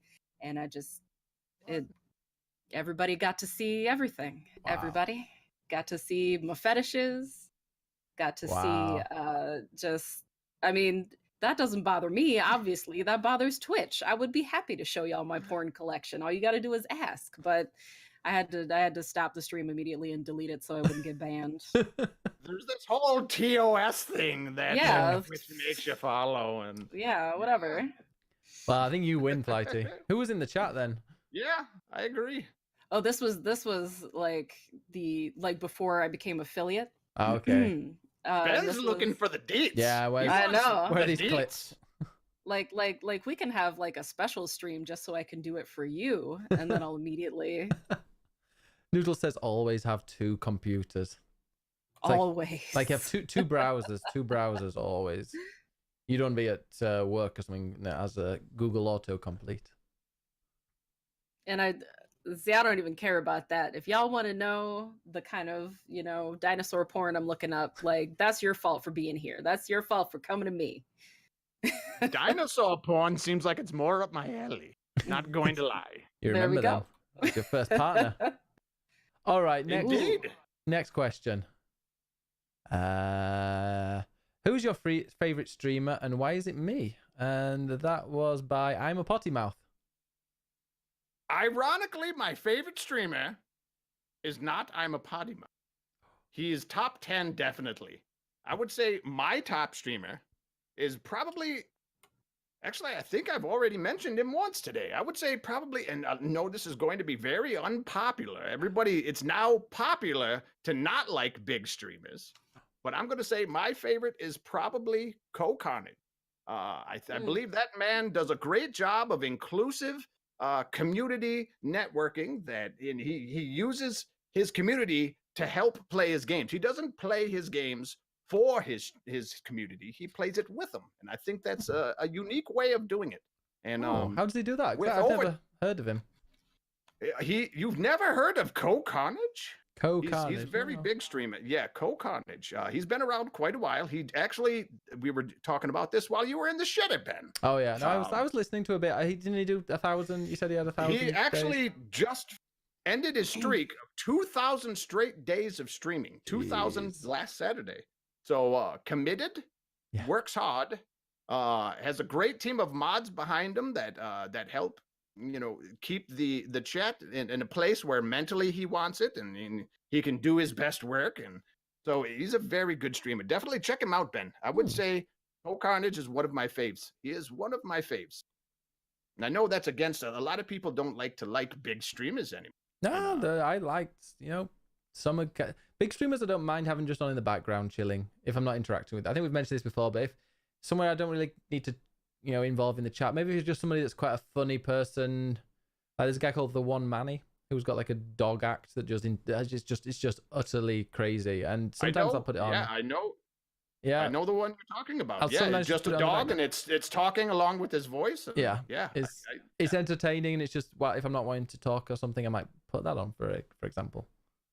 And Dini's like, that's normally when I watch Twitch is I'll be playing a game and I will have Twitch on another screen and I'll be playing and just sort of watching along with another person. And that's when I normally end up on another randomly. I just choose streams randomly. There's very few that I follow. Most of them are, like you, Ben. I'm actually a heavy supporter of Bennis. Oh, and I appreciate it. So Ben, Rock Lobster streams we're talking smaller streamers that haven't hit the mainstream.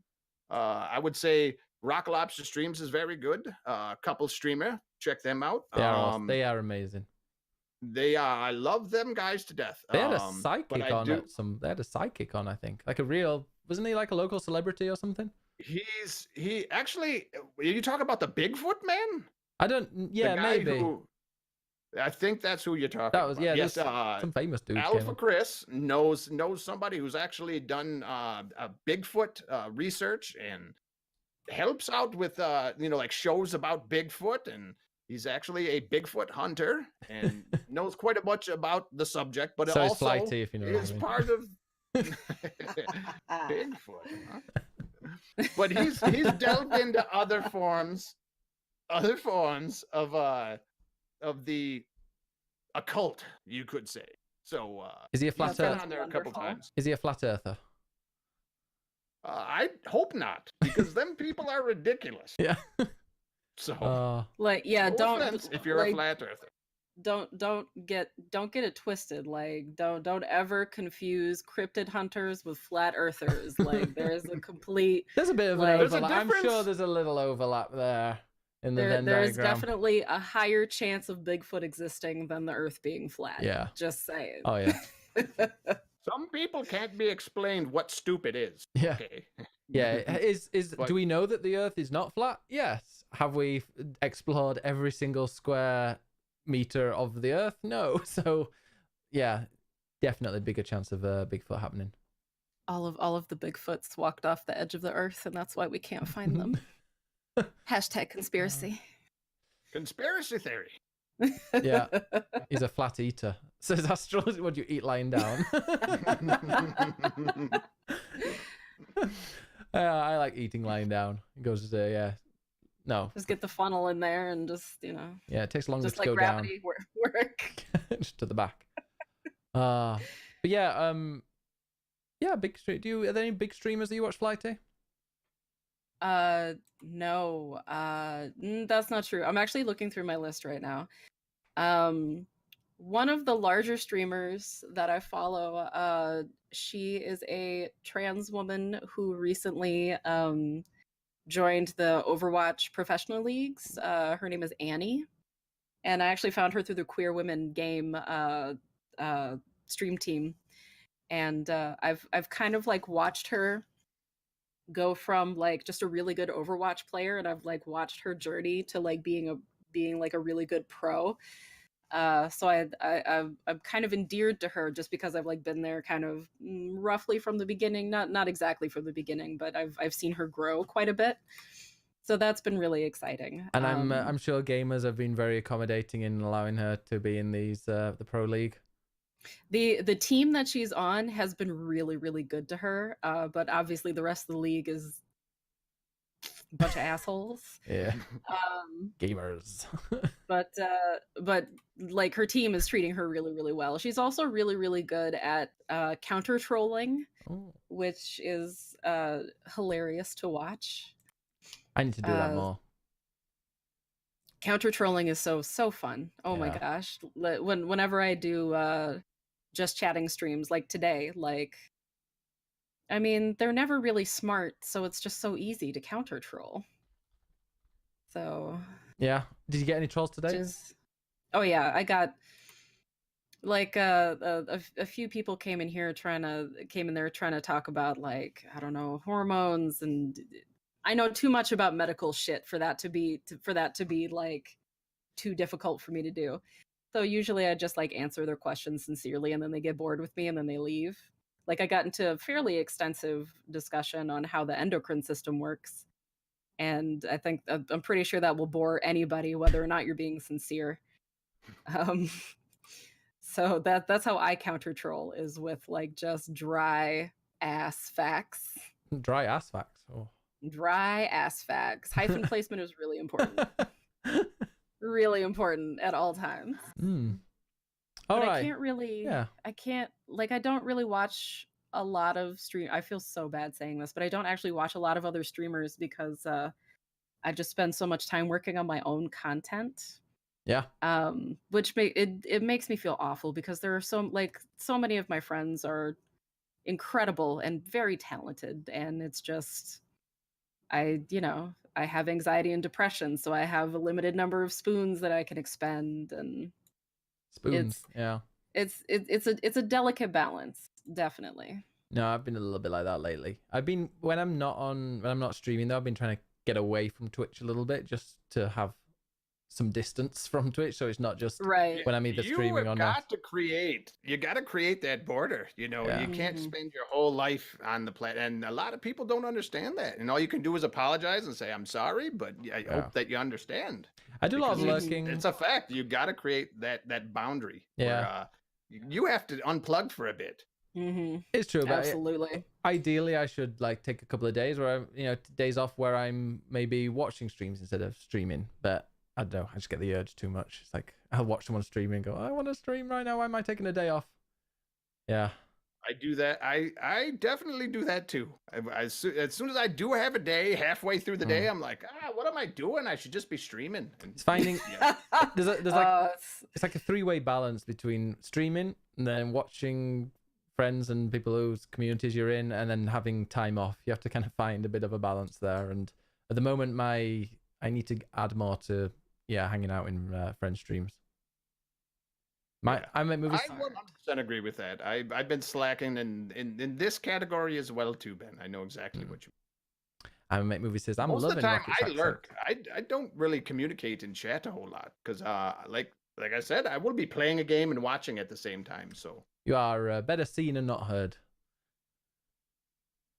Exactly. I'm a This movie is says much I love true. Rocket's accent. Yeah, this is the Michigan accent. it is this is prehistoric Michigan accent. Indeed. You're welcome. Modern day. Okay, next question. Why did you get into streaming? Did we ask that earlier? Why did we get into streaming? No, you didn't, Ben. Go on then, Good Rocket. memory. Tell us. Fish oil. Fish oil, I heard, will help with that memory of yours. No, I think you I discussed got it. into streaming. I was actually pressured into it by friends. Friends wanted me to. I have a video game brain, they'll tell me. They'll always come to me, ask, like, hey, how do I do this in a game? And I would always have the answer. And they pushed me and said, dude, you got to get on to the Twitch. And I was like, what is this Twitch you speak of? And I knew roughly what Twitch was. People got on and played games. And they were like, no, you should start a YouTube channel, get on Twitch, do things there. And over the course of time, I warmed up to the idea. And eventually I decided I'm going to go all in. And when I go all in, I go all in. You're welcome, ladies. But I bought a new PC. I built it from the scratch up. Is that the way you would say that? I don't. Yes, it is. Yeah, from 110%. From the scratch up. I built Scratch it. up. I built it from the scratch up. And I learned how to use the softwares, and I did the things with the mics. There's And, that Michigan eventually, accent. I went live. Finally, I went live, and my first ever game was Dark Souls 3, which me and Ben are going to have a real good talk about here later on. Are we? I played a bit of Dark Souls 3. I defeated the better. tutorial boss. Way to go, Ben. Yeah. And then I We're stopped. proud of you. I'm behind you 100%. Yeah. No, me and Ben are going to have a conversation about this. We later. are actually, yeah. That's one of a good question. I think Flighty might be interested in this. There's a question up later about, because obviously hard modes in game is the new thing that people are talking about. So we're going to add our 2 cents to this. But yeah, we're doing well. By the way, just when it's the podcast, I don't kind of reference every comment in the chat just because people listen to this on YouTube, like 3 people do, and maybe 1 or 2 people on Spotify. So, but yeah, everyone in the chat, thank you for all these comments. Andre, I will keep your question. I'll probably put your question next because that's a really good question. But yeah, did we? Yeah, well, I will do it now. That's Flighty. This one first. Flighty Broad. Sorry, I'm gonna. There we go. Choke it down, Ben. No. Yeah, jeez. I didn't want to burp me. I didn't be like, has streaming changed the way that you played it? Because I know it'll come out at the worst I like point. Ben's accent. So, Flighty Broad, has streaming changed the way that you play video games? Yes. I finish games now. Oh, I It's don't. so That's a weird. good Oh question. man, That it's is so weird. Mad props. That is a very Yeah, good question. that's a really good question. I never used to finish video games ever, but now that I have like people watching me, they kind of they keep me accountable. Mine Uh, don't. yeah, no, we love making fun of you for not finishing video games. Never change, please. Yeah, we Then we don't would- expect much out of Ben. I'm playing a Yeah, game. I'm no. playing a game for the second time though. Witcher 3. I've already finished that, and I finished that before I even started streaming. Oh yeah, I saw you start, Good man. game. everybody keeps saying that I need to start that one up. Mm. You've never played it? I've never played any Oh. Witcher What? game ever. Put 3 on the list. I will. I'm jealous that you've never experienced the story again. I wish I could play through it. Sorry, Flighty, you were saying about your... Yeah. I've been looking for that experience, like that I've never played this game and I want to like discover it sort of feeling. It's been a while since I've had that. And it sounds like The Witcher 3 is the one I'm looking for there. Yes. That's what I think it's going to be because after The Witcher 3, you know, maybe in a few, because I'd like to get to the end of The Witcher 3, but I'm trying to do loads of the side missions and take my long ass time playing this. I'm kind of tempted to go through Mass Effect because I've heard a lot of people say that game is quite good. Ooh. And I loved Andromeda. That would be... One of the few people that You loved loved? I really enjoyed Andromeda. Loved? That's Uh-oh. a strong word, Ben. Uh-oh. It was a fun game. It was fun. Maybe not loved, but it was fun. Ben? Quit eating on stream. We already went over this, Ben. Sweets are allowed. Sweets are allowed. €1 for a pack of sweets. I need my sugar levels up. I've had a long day. Getting up at 3:30 in the afternoon, you know. You don't eat sweets. You enjoy sweets. Exactly. Two different things. It's like you don't eat dick. You enjoy dick. Exactly. Yeah, you don't eat it. That sounds wrong. No biting. Check. We did talk earlier about cheese grater blowjobs in my stream today. I was doing research for an analysis video while we were talking about that, by the way. That's just what happens. Annika says light biting, maybe. No, you gotta go full cheese grater on that. Don't be a No. coward. Don't be a fucking coward. We're actually talking. We were Just like- talking about male genital mutilation earlier, actually. How the Americans have a slight obsession with it. No, just just because you're gnawing on it like a carrot doesn't mean you're mutilating it. No, I mean like how people in America they lop off half the dick when they're born. Oh yeah, and I actually recently learned about why that is. Back in the 1600s, it was used as a masturbation deterrent because you know how medically accurate they were back then. Oh yeah. It didn't work on me. It didn't work on anybody. No, it didn't. Wow. Yeah, they were just like, yeah, let's go ahead and get rid of the foreskin, and that'll like keep kids from, I don't know, jerking it and then going blind or something. Yeah, that's what I was about to say. What did they right after that come up with? If you touch yourself, you're gonna go blind. Like that's Yeah, no, and that like the only reason that it's like a common practice here in the States is because that's like a relic of that practice. Like nobody is like even questioning why we do it, but there it is. Yeah. Hello. Yeah. Hello, Mellum is here in the chat. What was I gonna say? Yeah, I found it a bit strange. I've heard like people. The thing is that people say now it's like, oh, it's because it's clean. It's because it's clean. But like That's not how that works. no, you give it a good wash. You know, you can Just get up gotta- in there. If you want me to teach you how to clean your dick, I used to be a sex educator. I'll show you. I'll just gotta listen. Flighty I will know teach too you. much. I know too much. Flighty will teach you. What do ladies prefer, with or without? Chopped or unchopped? Who are you asking me? Yeah, well, you're the I'll only take it how it lady. comes. I don't give a fuck. Okay, yeah, doesn't matter. I don't give a fuck. Doesn't matter to the one. that would be my. I was gonna say, is there a difference? I Yeah. wonder if there's a There really difference isn't. sexually. Like, No. yeah, no, like so as someone who has had sex with a lot of penises of all different shapes and sizes and various turtleneck experiences there, they all feel Shows. roughly the same there. Yeah, It's all about technique. Doesn't matter what it's shaped like. exactly. There you go, Rocket.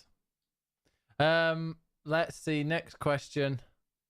Oh yeah, no, I was talking about. That was a really good question that I always meant. Like, what has streaming changed the way that you play video games? I think it's maybe changed the way that it's changed the games that I would play. Like in the past, I would quite happily just sit on the sofa and play like FIFA for a long time, just mindless, repetitive matches where I would be, and I would kind of in my head, I'd have there you go, I'm gonna lose a couple of matches just to make the last couple of them, more exciting and stuff. And like that is not.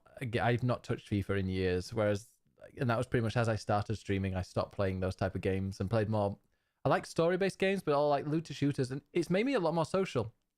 First time I ever played a video game with a stranger was on stream, and I was terrified. It was with the Thunder Boys. I played PUBG, and a couple of times I was tempted to say like, "Oh no, something's come up, I can't join." And then I did, and then now like I'll let any old fart join in games, even at Andinis. Was that a jab at me, Ben? Did you just take a jab at me? Yeah, now like I invite people get who it. I've no idea on podcasts and stuff and talk to for ages. Yeah, so it's done that. It's made me a lot more social as a gamer. I don't think I would have ever played things like Destiny or The Division really. So yeah, it's streaming's fault. I might be on the opposite end of the spectrum as you guys. I, for the longest time, was a completionist to the utmost, and I still am. The Rocket Nation can attest to this.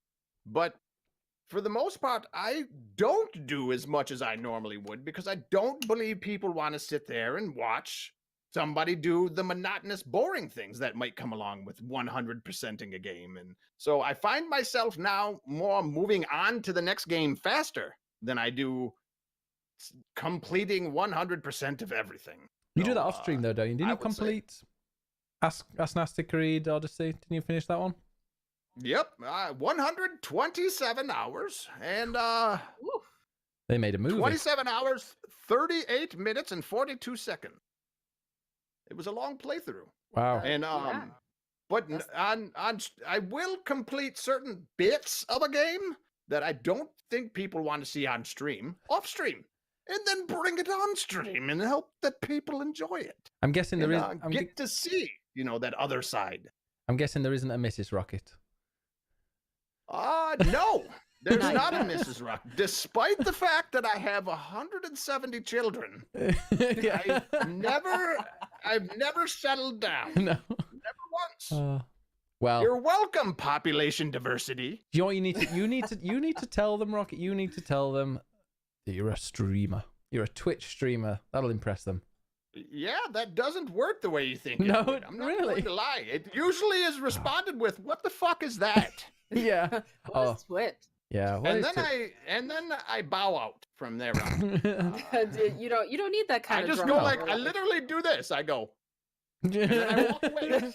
You dab on them. Dab on them. I'm out. I'm out. I'm like, bitch. You don't need that kind of Move negativity. on. You need to go to TwitchCon, Rockets. You'll be able to find some people at TwitchCon. The area that I'm in, I know this is where video games have made a stride forward. Everybody knows multiple people that play games, but very rarely do you really know what I would call a gamer. Those are a little harder to find. Thankfully. Everybody would like to call themselves a gamer. I've dated several women that would like, I'm a gamer. I like games. No, not really. You literally play Farm Simulator on your phone. That's not the same thing. I put 170 hours in Destiny 2 last week. Just last week. Slightly different, honey. Is that different? So, yeah, that's 100% different. That's there's a wide spectrum there. We're gonna have to throw hands at each other then, friends. Go on, Flighty. I've got opinions. Go on. No, I think gamerness is definitely a spectrum, because if you pick up fuck, what's that? Sorry, I'm being distracted. It's hard to concentrate being straddled by a cat. You're not the only one being distracted. I know. See, if you what's a popular mobile game? Candy Crush. Candy Crush. Thank you. That was the one that I was trying Do you to. know Candy Crush Sure. makes more money for Blizzard than any other game? Yes, isn't that ridiculous? No, it's not. You don't know how many women will spend money on useless shit out there in the world. So it does not surprise me that is my mother plays that game, and she's 172 years old. So that puts things in perspective for you. I think the level of gamerness there is definitely I think it comes with obsession, because if you pick up, if you play Candy Crush on the bus or whatever, just a kind of pastime, then okay, I would be comfortable not calling you a gamer. But if I see yo ass on your phone for about 100 hours a week, crushing some candies, I'm pretty sure that qualifies you as being a gamer, because there's that level of obsession there. And you start to learn kind of the ins and outs of the game that way. And I think a lot of being a gamer is kind of being invested in a game enough that you learn it, and that you sort of develop a kind of devotion to it. I think that's kind of where I would come from. Yeah, I mean, what's the difference between someone playing 100 hours of Candy Crush and somebody playing 100 hours of Tetris? Because Tetris has more of a,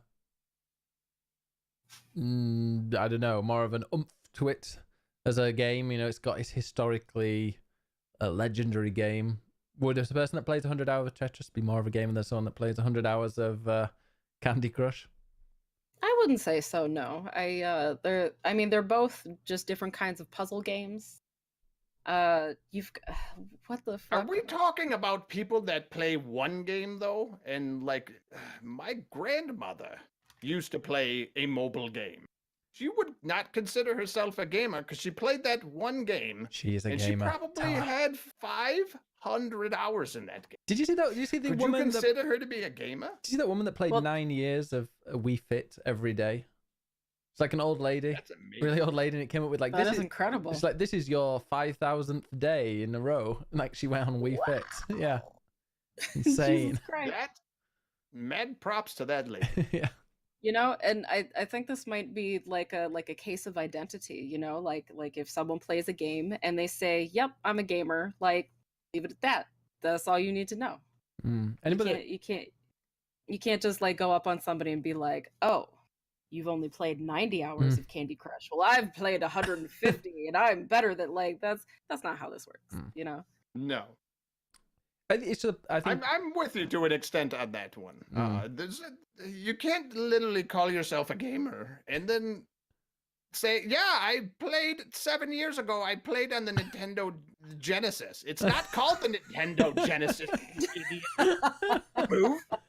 It's called the Nintendo Switch or the Sega Genesis. I mean, there's these people shouldn't be calling themselves. I think we should just ban the word gamer.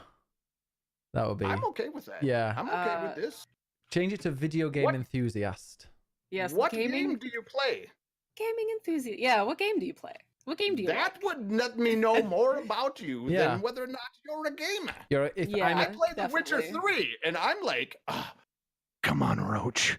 Yeah, We're doing it. you Come on, Roach. We're just gonna do it. No, you come up to somebody and you go like, "Oh, what are you?" And they go, "I'm a Candy Crush enthusiast." And you go, "Oh, okay, moving on." And you go, "What are you?" Okay. And they're like, "I'm a Tetris enthusiast." And you go, "Yeah, I thought you looked old." And then you Bored go, already? "And what about you?" And they go, "I'm a World of Warcraft enthusiast." And you go, "Yep, I could smell you all the way down the line." So it kind of, that tells you more about the person than just a gamer, I suppose. Yeah, I'm glad we've had this conversation because now this is my new tactic. I'm gonna know who's my style of person. Yeah. Like, hello, woman, what game do you play? Yeah. Hello, Is that the woman. right game? Wow. Farstad and Let's Big get it on together Farstad and Big while Bug. we game. Farstad says, "I've got 10 years of WoW. Am I a gamer?" Yeah. I wish I could have played WoW 10 years ago, but I've only just recently had a PC that could play games. I'd have loved WoW as a kid. Never played a World of Warcraft game ever. I Yeah. never have. I think the boat I almost feel sailed. bad for saying it. Yeah, I feel like I would, like, if I started now, I would just never come back. I'm too old to get over addiction. I'm too old, everybody. Like, You if play I'm going down Warframe. that road, I'm done. Yeah, yeah, she's too old. Warframe is already like, is pushing me over the edge. Like, if I can't get my dailies out the way, then like, I will fight you. That's one with the Division 2. I'm just waiting for them to be interesting dailies. I find the Division dailies, the Destiny 2 dailies, really fun, kind of straight, exactly what you're going to do. You can just do them on your own. Division dailies, not so much fun at the moment. They've been bugged as well, but also I wish there were dailies There like... have been some problems in there. Yeah, I wish Division 2 dailies were like, kill 20 of these enemies. I think there are, actually, but like Division 1 had I good would dailies. like to see more of them. Yeah. More of them would be nice. Division 1 dailies, they were great. Just copy them. We don't need all this stuff. But yeah, I'm shitting on Division 2, even though it's great. Sweetie says that they are a Destiny and Dragon Age enthusiast. I'm looking forward to the new Sweetie, one. I see ya. What is up? I'm Sweetie. Yes, Division- I've actually played Destiny 2 with her, and she is an enthusiast. She's a gamer. Yes. I would call her a gamer. She's Yeah, a- she goes hard. She goes hard in the paint, as you would call it. Wow. She's a heavy Destiny player. And I agree with you, Ben. Destiny, I enjoy doing a lot of the dailies and the weekly activities that there are to do. Keep you coming back. And I would say rewards are maybe not what we would like them to be. Can I get a fucking enhancement car, for God's sake? One day they'll produce That, you. I would say of all the places that Division 2 has fallen short is in, there's so much to do. Believe me, I'm at 150 hours now, and I'm still finding things to do. Oh, But when Tuna. those are gone, I wonder, am I still going to be interested? Is there enough there for the daily and the weekly comebacks for me to keep playing? Only 150 only 150 hours. Do you want to see how many Boy, you better watch your mouth. you get ready for this? Oh, I could not load me apparently. Oh, it's something like 500 hours I think already. That's a real gamer. Well, you've had it for a week longer because you paid more. Congratulations. I did. Did I? Destiny or Division? Division. Oh, I right? thought we were talking about Destiny. No, Destiny. Oh, Jesus Christ. You don't want to know the hours I have in that game. I was thinking 150 seems very short. I'm probably at 3,000 hours in Yeah. Destiny. Jeez. Probably right around there. Nerds. You should get Listen to these nerds. get on Tinder, Rocket. 'Cause, Are we calling me Tinder now? ooh. Next question. Climb on that ride. Yeah. Next question. Oh, it's a good one. What is moving on? This is getting too hetero for Ben. Oh, I know. She likes the older man. Oh, sorry, I got a bit of Time stomach for pain. to introduce her to my joystick. Oh, Wow. boo. What is the best advice you can give to someone who is either just starting to stream or would like to start? Go on That's a tough Mixer. one. Go on Mix. Start on Mixer. Just do it. Do it on Mixer Just- or YouTube Gaming or Facebook Gaming. Don't do it on Twitch. Well, I mean, you're gonna have problems in any of them. But just do it. Like, don't wait for somebody to tell you that it's okay to do it. Just get a camera, get OBS or slobs if you're not comfortable with, kind of tweaking little Labs is good. behind. Bob's Get is it, very good. get a cheap little microphone, and just do it. Don't worry about Headset. it. Use your headset microphone if you want. Yeah. My best advice would be to determine right off the bat what you're doing it for. Are you doing it for fun? This is fine. You can stream for fun. It is fun. You're going to get a certain amount of followers over the course of time, and you're going to have fun with it. You're going to have your friends watch you play. I mean, there's a fun way to stream. Yeah. And then if you want to go the more I want to be a professional streamer route, you need to set goals. And be realistic about them, and then determine how long you're giving yourself to meet these goals. And if you don't, be okay with moving on if it's not working out, because there is a lot of people who will push it to the point where they're giving it everything they have, and you can't let it affect your real life. All right, streaming is a part of your life, but it can't be your whole life. So set goals.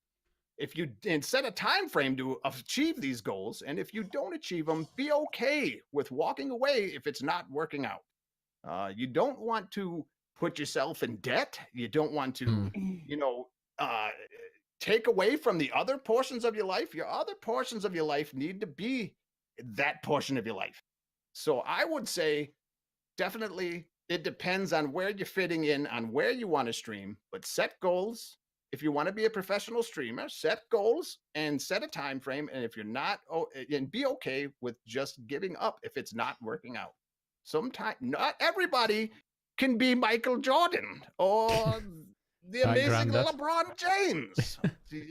Some people are better than others at everything. So be Yeah. okay with it if you're not that good. Yeah. I know. I also think maybe you don't need to set yourself goals, or if you do have goals, don't have them number based. Or I just no. I don't think I would disagree. I don't think you need goals. I think just do it what you enjoy. Yeah, and That make would be everything the fun side of it. That's make- the fun side. make everything a I- bonus. Everything if people watch, if one person tunes in, that's one person, then 0. There you go. Just have everything as a bonus. If That's what I did. I would say if that's the way that you're streaming, then you're not streaming to be a professional streamer. You're Yeah. streaming for fun. You know, that's why I said you need to determine Oh, if what somebody kind of wants streamer to, if are somebody you wants going to be, hard, Yeah. or are you just doing it for fun? if let's say they wanted to be a professional streamer or something like that, A, give up. But B, you don't do it on Twitch. I really don't think Twitch is the place to become a top streamer. I think there are much better. Like when we did the Eurovision stream, I had everybody was watching from the same stream. We're doing it on Mixer. So I streamed what I was watching on Mixer, and everybody that was commenting on it was following that stream. So all it was just a few music videos. Which I ended up getting my account banned on there. However, one of the reasons why it was banned was we had like 15 people watching it. 15 people watching random Eurovision videos that were on that was on Mixer. So that ended up. I think it's easier to get better views or to get to grow faster. I think it is on other platforms. He says on Twitch. I would also say if you want to be a professional streamer, you need to diversify. Absolutely. Yeah. Contrary to popular belief, diversification is what is going to get you them. You need to be on the Twitters, create a YouTube channel, give people the widest swath to visually see you in their face, so that they can come to other platforms. You want to use one platform to draw people to another. You know, use the YouTube to direct people towards your Twitch channel. The Twitter to direct people. If this is what you want to do, you have to diversify, and it's not easy. But I wouldn't say that it's impossible. There's a lot of luck involved. There's a lot of luck involved. Flighty, you were doing a bit of research, weren't you, this week? I was just before I came here. Actually, we were talking about the element of luck when it comes to being seen on Twitch specifically. I've only been doing research regarding to Twitch. Are we all familiar with the whole stream coaching thing and how Lyric said you can't teach luck? Or are we familiar with all of that? I am. Indeed. So a lot of people kind of jump down Lyric's throat for that, because I think when we hear the word luck, we attribute it to some kind of like mystical, magical thing. But I think the actual word that we need to be concentrating on is chance, probability, things that you can calculate. Mathematical. Something that you can calculate with numbers and like hard numbers. I have some hard numbers here actually that that I have taken the time to calculate. And this all pertains to just this like weird web of stream coaching and just how I feel like all of that is kind of this like weird snake oil industry. I don't like, that's too big of a word. They've got their own tag now. They've got their own tag. I just can't. No tags. I'm inviting backlash. No I'm tags. inviting backlash. Yeah, there's no tags for furries yet, but stream coaching, oh yes. That's the biggest crime right there. I have more furries that I want to see than stream coaches. But I can't find all of the numbers for last year for some reason, and I'm not sure if it's because my source is actually getting their numbers from Twitch, but this is all I can find. You have less than a 1% chance of becoming a partner on Twitch. From like average number of active streamers versus how many partners they invite to their programs. So like if you're going to start streaming on Twitch, don't do it to become a partner, because like 1% is not a lot. It's not even 1%. It's less than 1%. It's like 0.7917% to become a partner on Twitch. So you definitely want to like look at the probability of that, and like kind of weigh that out with like the time that you want to spend and the effort that you want to put into it. And is that there to will say be plenty of that. Time and effort is thing you're gonna have to make. It will be. There's a lot of time and effort that goes into it, more than people realize. Another, I was thinking the other day about this. There's a very famous stream coach that said, "Don't stream every day. Make your fans want it." And I was thinking, Ninja streams every day. Ninja knows that the second that he stopped, he can't afford sometimes to go to these big tournaments, because if he gives up 2 or 3 days, he's lost thousands of subs. So I said he can't afford, but he would lose thousands of subs, and it would make it so he's just losing a lot of money, or doesn't earn as much money by doing this. So he only makes 5 figures instead of 6 figures. I started seeing promoted tweets by him on Twitter now, but yeah, don't, if you want to be partnered, you want to get noticed, put yourself out there. You don't get noticed by not streaming.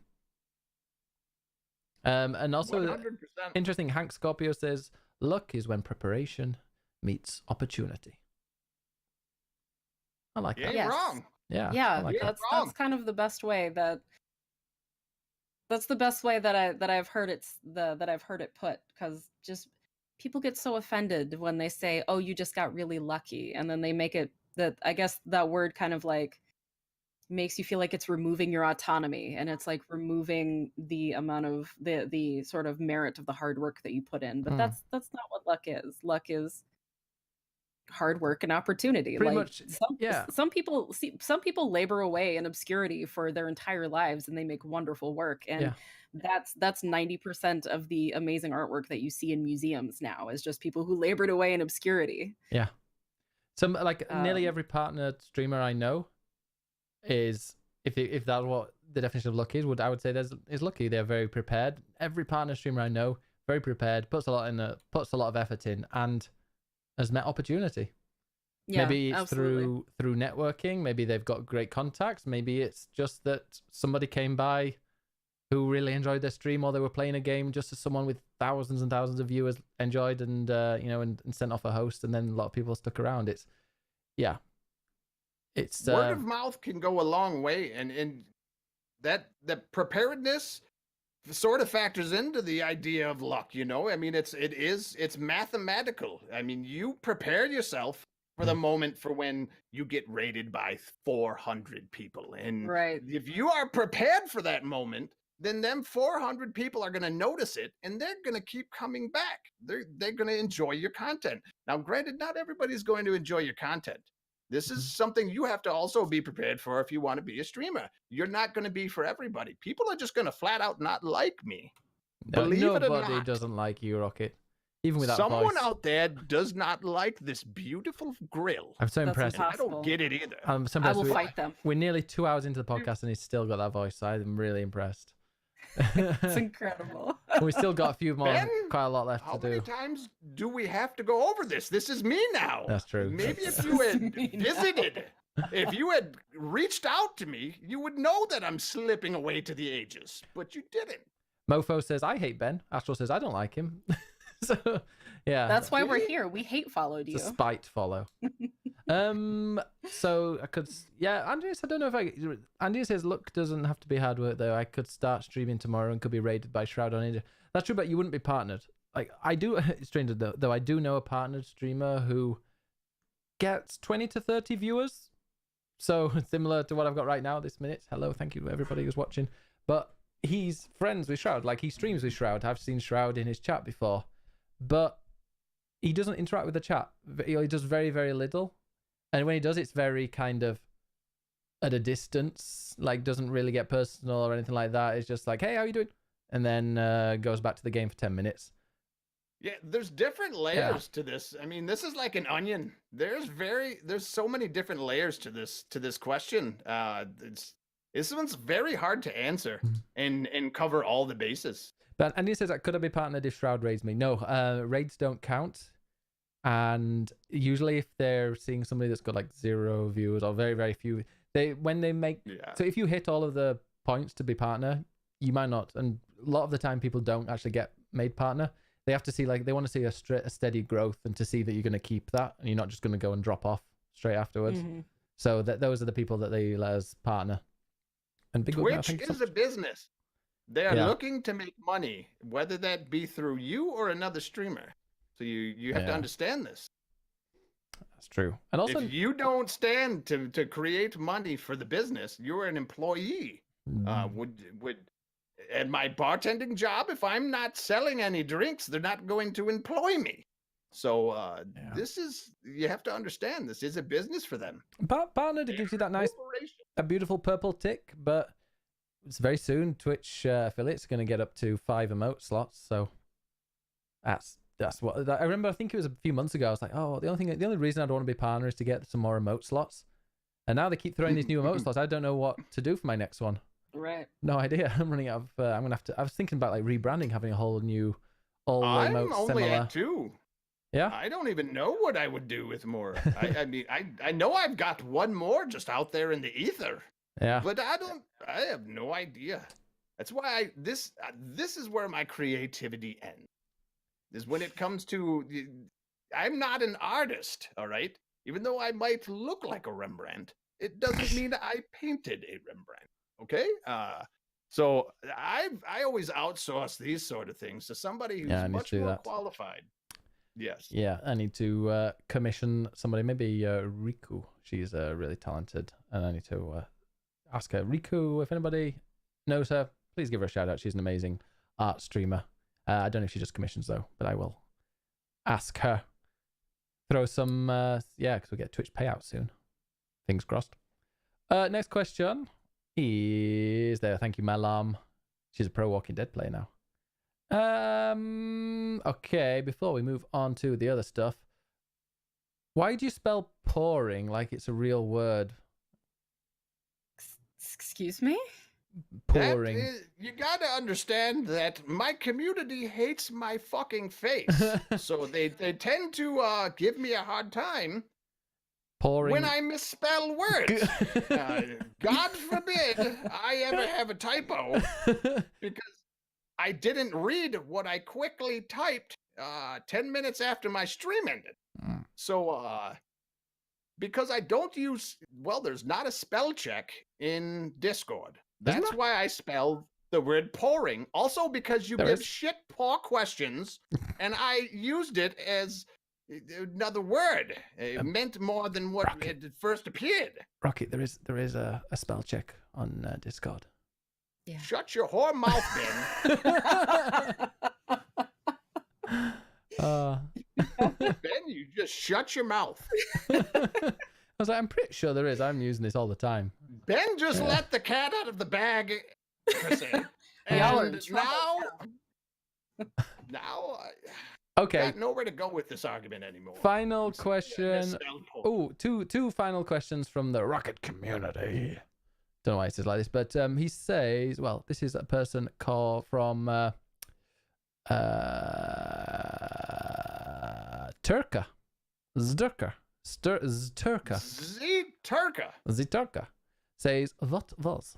No, he's Australian. What was the first game you played? And they've got South African now. What was the first game you played, and how did it captivate you into playing more games? Also, at what age was it? That was a really random accent, that one. I don't know where it moved around. That started in you Australia. All over the place, Ben. And just like it went ended into South Africa, went up there through the middle, I think. It went into Eastern Europe. Not sure. What was the first game you played, and how did it captivate you into playing more games? Also, what age was it at? My first game ever is going to Atari. like I needed it to show my age. Pong. Was Pong. Pong was my very first game on an Atari. Wow. And my mother had bought it for me for Christmas. And how did it captivate me into playing other games? It didn't at all. I was good at it, and I smashed my sister's face with it. So that was good enough for me. Literally, in the game. No, got the Atari. Speaking, Ben, I'm not. How dare you beat me? I'm not as violent as you might think, Ben. I know you've seen me play Assassin's You take Creed. losing really badly. Oh, But it got me going because I beat Wow. my sister. The competitive nature that we have amongst each other, but it never captivated me to play another.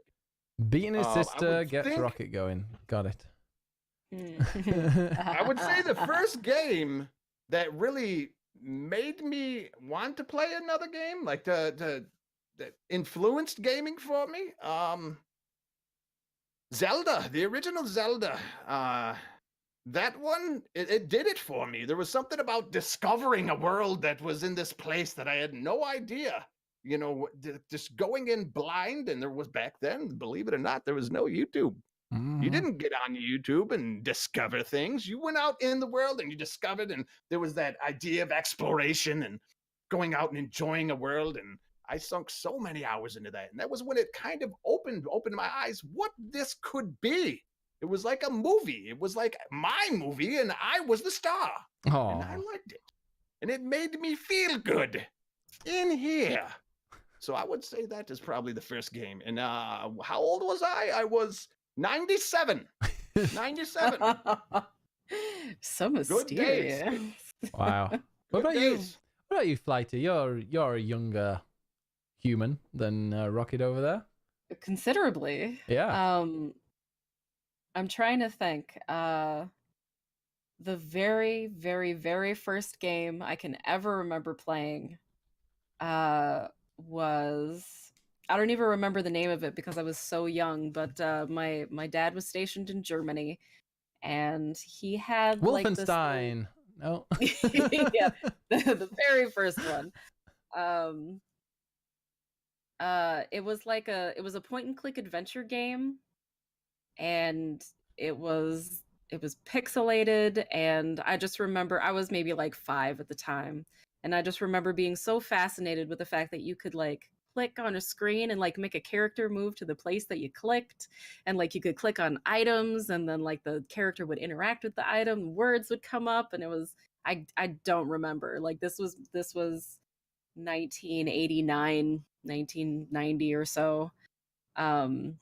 So I can't even begin to tell you what game it was. But then my subsequent memory of the game was actually Athena for the NES, which was like a side-scrolling platformer. You played the goddess Athena, and you like had to like go defeat Apollo or something like that. And it kind of just started from there and kind of rolled out of control. My biggest console that I ever owned, the first one that I loved to death, was the PlayStation 1. Yeah, same here. I got Rayman, I got all of the Tomb Raiders, I got Spyro, I got Devil Dice. If anybody remembers Devil Dice, get at me, because nobody, like, I'm beginning to think that Devil Dice was a fucking fever dream, because like I can't find images of it. Like, I promise you, it's not the Mandela effect. Like, it existed. Do I promise you. you still have it somewhere? No, it's all gone, Oh. Ben. It's all gone. It's all gone, Ben. I don't know It's what all my gone. like this. I thought when I saw this question before, and I was trying to think, and it's like I can think of like what games left an impression on me, but the first, like, I can't remember whether I got a PlayStation 1 or a Game Boy Pocket first. I think it was a PlayStation 1. And then I got a Game Boy Pocket. But yeah, my PlayStation 1 must be, yeah, that'll probably be my first ever game. First ever console I got. But then would it be my friends' consoles that got me into it more when I was playing like Sonic the Hedgehog, which I didn't really like? I Probably. wasn't a fan either. Nah, Sonic's a terrible game. On the PlayStation 1, maybe Rayman. I really enjoyed Rayman. But no, the first game that I really loved and kind of got me into gaming was I'd say maybe even probably like Final Fantasy X, something as high as that. That was the first game I really loved. Oh, Crash Bandicoot, actually. Yeah, no, Crash Bandicoot. Yeah. That was a game that I was like, this is a lot of fun. And I'd play, and then my friends would come over. That, Spyro, those kind of 3D platformers. Loved those. Yeah. And they were hard. Like, if you go Yeah. back, like I recently played the first Spyro game, like on a PS1. That shit is infuriating now. I have no idea how I made it. Imagine that, Ben. I Game played it. that didn't take it easy on you. I think there was an easy mode though, wasn't there? No, not on Spyro. Ah. This was before No, Ben. accessibility Cheats. and empathy was a thing. Yeah, exactly. Hear that, Rocket? Before empathy was a thing. Overrated. Empathy is overrated. But except I don't think any game turned me into a gamer at all. I think it was just I prefer games to TV programs and movies because must have a shorter attention span. So I like to get involved with what I'm doing. I don't want to watch something that someone else is directing and controlling. I want to be in control of it. You know, Hands on. I like it. Movies bore me honestly. I don't know the last movie that I watched from start to finish on my sofa because I just fall asleep. Spider-Man. No, that was it. Spider-Man. The new Spider-Man. The Sam Raimi one? The new one. Oh, no, okay. I haven't seen that one yet, and I won't fall What? asleep. I'm sure. Yeah, I don't go to the cinema out of here. this It's full of people that talk and stuff. So, I think you can rent it now. But yeah, I kind of want to see the new Ghost in the Machine. I saw that's on Netflix now. Ghost in the Machine. Yeah. I don't think I've heard of that one. What? I have not. Ghost in the Machine? Oh, Ghost in the Shell. Get out of this podcast. Leave right now. What the hell, Ben? Ghost in the Shell. Yeah, that one. Is it called Ghost in the Shell or Ghost in Shell? It's Ghost in the Shell. Yeah. That was one of the first games that I played on the PlayStation. There was a little Ghost in the Shell game where you could like run around and like a in the spider robots. Yeah. And it was so hard to find, and then I accidentally pawned it off because I wasn't paying attention, and I haven't been able to find it since. And I hate myself now. The end. I hope you enjoyed that heartwarming story. Ghost in the Shell. Why did I call it Ghost in the Machine?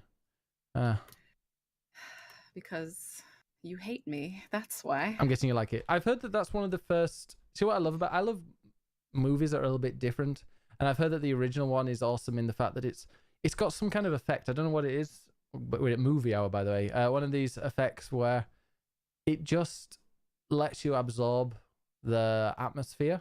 Like there's a part in it where she's just walking. She's not doing anything. She's just walking around, and then it shows the people just eating in the restaurants, and then the cars and stuff going by. And I don't know what that's called, but it's a special movie effect where they just kind of show life going by to try and like absorb it. Some people might say, oh, it's boring, but for me, I thought it was, and it has that really iconic music played. Yeah. I can't remember what it's that's called. why I loved it so much. I think I'm going to have to watch it. Andini says, I can't watch the vid. So Andini's in the chat said, Ben, you should get Crash Bandicoot Remastered. Now, I have played Crash Bandicoot Remastered, and I did quite a bit of the second one, a little bit of the third, and the first one, I'd never played Crash Bandicoot 1. I played the Crash Bandicoot 1 Remastered, and after, how long is this video? An hour and 15 on the final part of the final level on the first island. Not even the hard part. I gave up because I was like, well, no, I finished it, and then was like, screw this game. This game is terrible, and put it down. And me putting infuriating Crash First Island last level on YouTube, 2,348 views that's had from people, and in the replies, I was very lucky when I passed the final level. Someone just says, impossible. Another person, oh my god, same, I can't get past this level. Another person, I've given up with the bastard. So I was like, I've given up with the bastard. A mate of mine has had the game 5 minutes compared to me. He's blitzing the game. I think it's a game if you're good at platformers or not. I was like, the reason why though is that they've used the physics of the original, in the original Crash Bandicoot, Crash, what's it called? The thing. It's not Sprite because Sprite's 3D, isn't it? Is it Sprite? Yeah, I think it's Sprite. It's 2D. Yeah, Sprite. Yeah, there's other Sprite. I have never played a Crash Bandicoot game, so I have no idea. Yeah, well, the Crash in the original one, the sprite is like a square, so the hitbox and all that is a rectangle. Whereas in the later ones, they were oval shaped. But in the remastered, they've put Crash's hitbox as an oval. So in the original, when you would just be able to land on the corner of a ledge, you slide off it now. So you have to be so incredibly precise. Oh, that's some old bullshit. You It's- can't just retroactively add difficulty like that. What the And fuck? it's horrible. It's like when I remember I was streaming it, and it's on YouTube. It's my second highest viewed video I've ever had, and it's probably people just watching me getting angry for 1 hour and 15, going, "Okay, no," like that every few minutes. Oh, it's horrible. Yeah. So yeah, no, I'm not. And also, I played a bit of Spyro the Dragon Remastered, and was like, yeah, it's got a horrible camera controls, so I can't play that. When you're racing fast, if your camera moves more slowly than your character, that's bad design. Because you want to be running and you be able to turn the camera and quickly see what's behind you, or if you're turning around a circle, you want the camera to actually be able to follow you. Yeah, I just couldn't. Ben's just earned himself another view on that video from me. Oh, thank you. Yeah, if you want to see me getting angry, it's an angry I'm video. sold. I am sold. I'm watching He's it getting- right I'm after getting we're stressed done. thinking about it. I'm gonna get a bowl of Reese's Puff cereal, sit down, and enjoy this.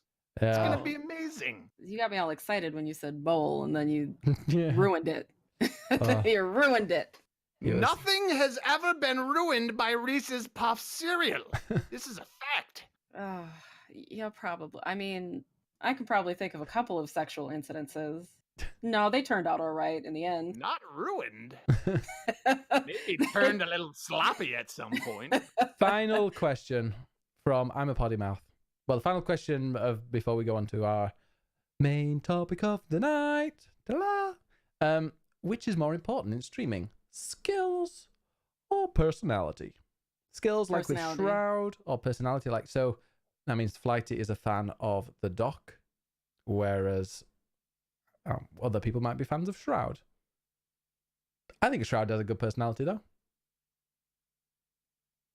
Yeah, if you like staring at a door, he has a great personality. No, I love both of these streamers. I really do. But it just goes to show you it has nothing to do with either. You might attract somebody Yeah. with one of those, but they do them.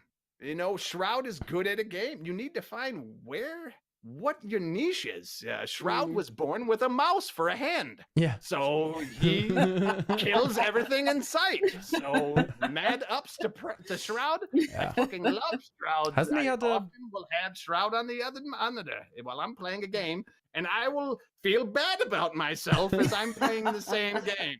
Yeah. And in my brain, I'm thinking I'm going to find Shroud and I'm going to kill him.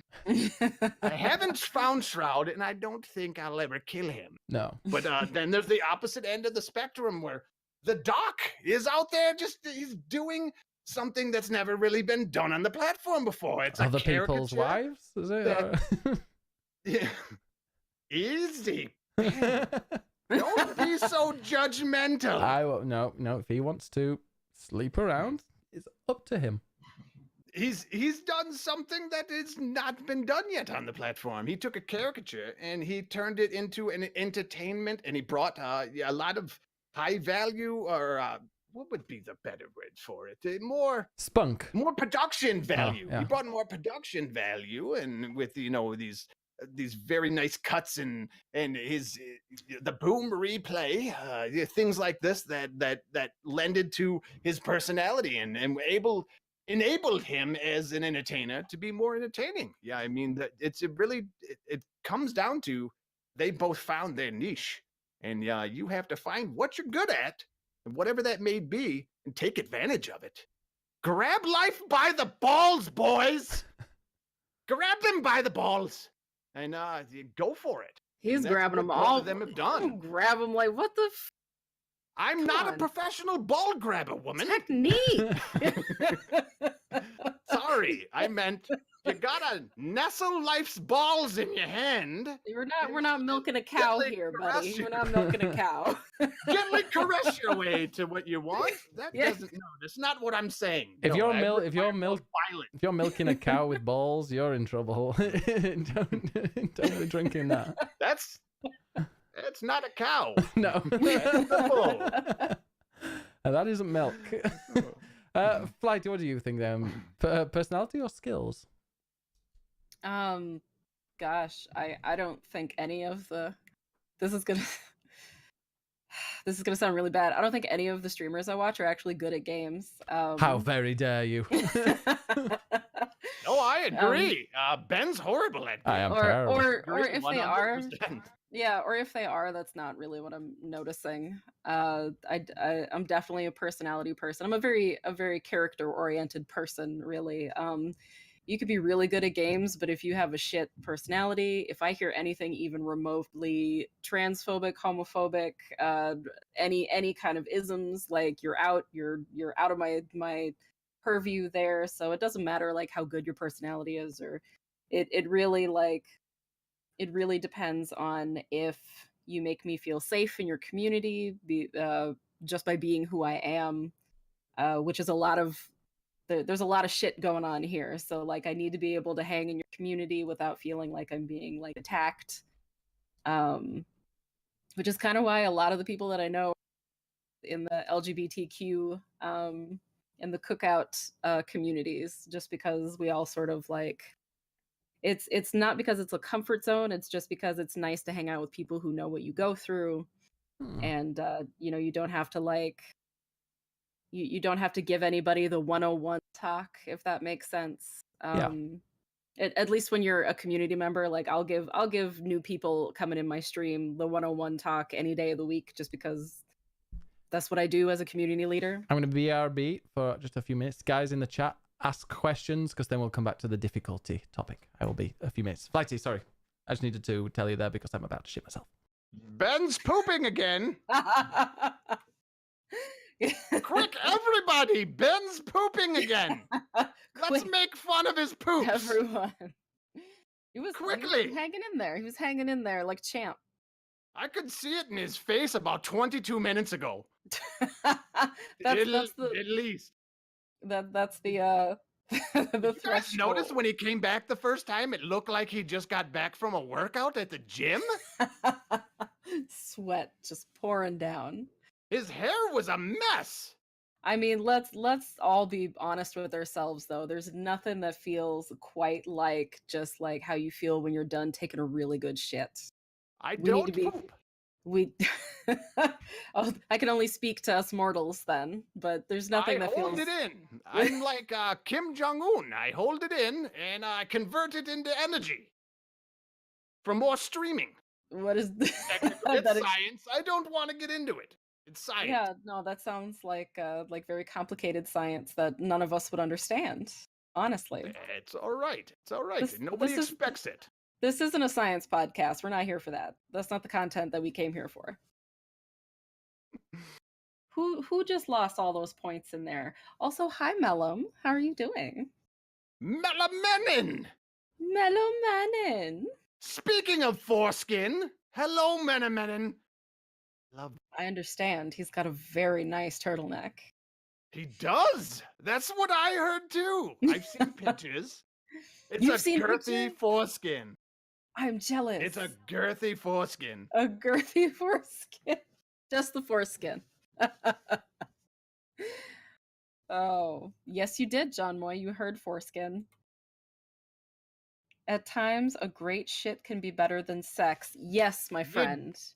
I'm Yes, sorry, yes, but yes. I think you've been doing it wrong. With the whole prostate situation, though, I can kind of see how that would be a thing. Because you gotta, like, it's rubbing all up in the right places. Oh, this is getting real. I'm gonna withdraw from that conversation right now. Opinions on foreskin. I love how this is the second time in the same podcast that I'm being asked of my opinion on foreskins. I can take him or leave him. I don't care. It's all You about do you, technique. baby. You do you. I believe is what she's saying. You do you. Keep it, leave it. Born with it, born without it. Yep, see, Hank knows what's up. How long is that cooldown? Oh, I do believe that's a 5-minute cooldown. Ben is really zealous with those command cooldowns. just to He let you doesn't know. like to be interrupted when he's being bad at games. He wants people to pay attention to him being bad at games rather than gambling all their coins. He does. Oh no. My cat is very upset that I'm paying attention to all of y'all and not him. Oh, That's a nice cat you've got there. thank you. His name is Grendel. He's very old. And I knew a man named Grendel once. What a coincidence. I imagine you did, yes. Oh no, he's purring. He's purring for y'all. Y'all ain't like where are y'all? Where are your questions? Ben left y'all with some very explicit instructions, and y'all are There like was following the one wayside. that you never got a chance to finish because Ben is a rude little shit. Oh, I oh want to God. go back to it because I was curious about your answer to this. Where was it?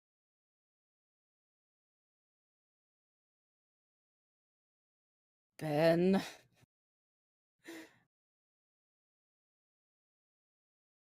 I haven't played Risk of Rain 2 yet, Frosty, although I have seen lovely, lovely things about that game. It's throwing me off how different it is from the first one. Like, style-wise. Excuse me. I cannot find it. What hat did Ben pull this question from? Was it? Let me see. Let me check in the. Maybe it was from his. And also, me can I see. give a big thank you to the Rocket Nation, too? You guys have come up with a lot of good questions. Some of these were very good. I'm very surprised. You guys didn't seem this smart. And I'm impressed. You Isn't it guys wonderful? really came out of left field back there, and I'm proud of you. Isn't it wonderful when they surprise you like that, though? It is. It is. But How's big it going? shout out. Thank you guys for that. I appreciate you guys asking the questions and helping Ben out because he's uncreative. So How's it thank you going in guys. there, Ben? How give us an update. Andre asked how streaming has changed the way you game. Is that the one? That is the one. Oh, He ho. even knew. He never let you finish. This Little is one. shit. Let me see. I finished games. That was the first way that I answered. So many years ago, I worked as a games journalist for a now defunct website called FemHype, and it was a very lucky thing that I came across that particular job, and I kind of started just kind of doing reviews of games, but then when I started streaming games, I started being more intellectually analytical of games, regardless of how stupid the game is. And I've played some very, very stupid indie games in my time. It's fun for me to kind of tie in like really intellectual theories behind why things exist or like the ideas behind silly games. Because nothing exists in a vacuum, right? Everything comes from something else. Yes, You know, nothing is original. yeah, there's nothing new under the sun, and I think it's fun, especially when the content of a game is just so weird or silly or doesn't take itself seriously. How you can if you just kind of sit down and think about it for a little bit, you can always extrapolate some kind of intelligence out of it, if that makes sense. So that's how streaming has made gaming a lot more fun for me, at the very least. It's also a slippery slope to walk on too. When you start analyzing games too much, you can pull the fun out of it. Wouldn't you agree? Absolutely, absolutely. Like sometimes a fart simulator is a fart simulator, and Exactly. that's all it needs to be, you know? Listen, you're controlling a goat and the object is to get it hit by a car. Okay? That is it. That's all there is to it. Yeah, you know, No like, reason to call PETA. It is just an idea that someone had and thought this shit would be funny. I think I Yeah. want to be a goat and get hit by a car. Or like, oh man, Goat Simulator is such a good, like, it's such a good example of modern digital art, I feel, because it's just it's just a bunch of people fucking around, but they made this beautiful, like wonderfully fun, silly, entertaining thing, and they didn't set out to do that. They just fucked around, and that's what happened. And that's just, it's so fun and interesting to kind of analyze how things like that happen, because shit like that has been happening since the beginning of time. But now we get to view that through a video game lens. It is nice. It is amazing to see where video games have come from. You know, it's just something to quickly pass time, or to just, let's be honest, get the children off your back for a few hours. This Exactly. is what this is. And now it is fully grown into its own mainstream art. It has Yes. become art, and it is nice to see where it has actually gone. I'm looking back. I've been around since the beginning of time. So, I mean, seeing where it has grown and what it has come up to is quite amazing. And I'm proud of where video games have come. Yes. Ben, why is your hair so messy right now? Had to take my jumper off. It was getting hot in there. I think Ben took a shit in the neighbor's house 2 blocks down. Shit. He had to run down there. Ah, that's good. No blood in the stools. We're all good. It's just a bit of a dodgy stomach.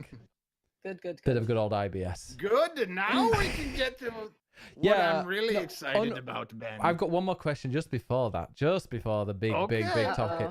All right, Ben. And this is something that came up in the chat. Rocket, do you like murdering children? Do you like hurting and killing, or just severely injuring children in video games that you play? Sorry about the pause there. Okay, I thought this was going in a different direction. I'm not gonna lie. I didn't know. Yeah, thought this was another Charles Manson reference. That must be so hot in there. Let We've me been lay it down streaming to for you 2.5 like hours. this.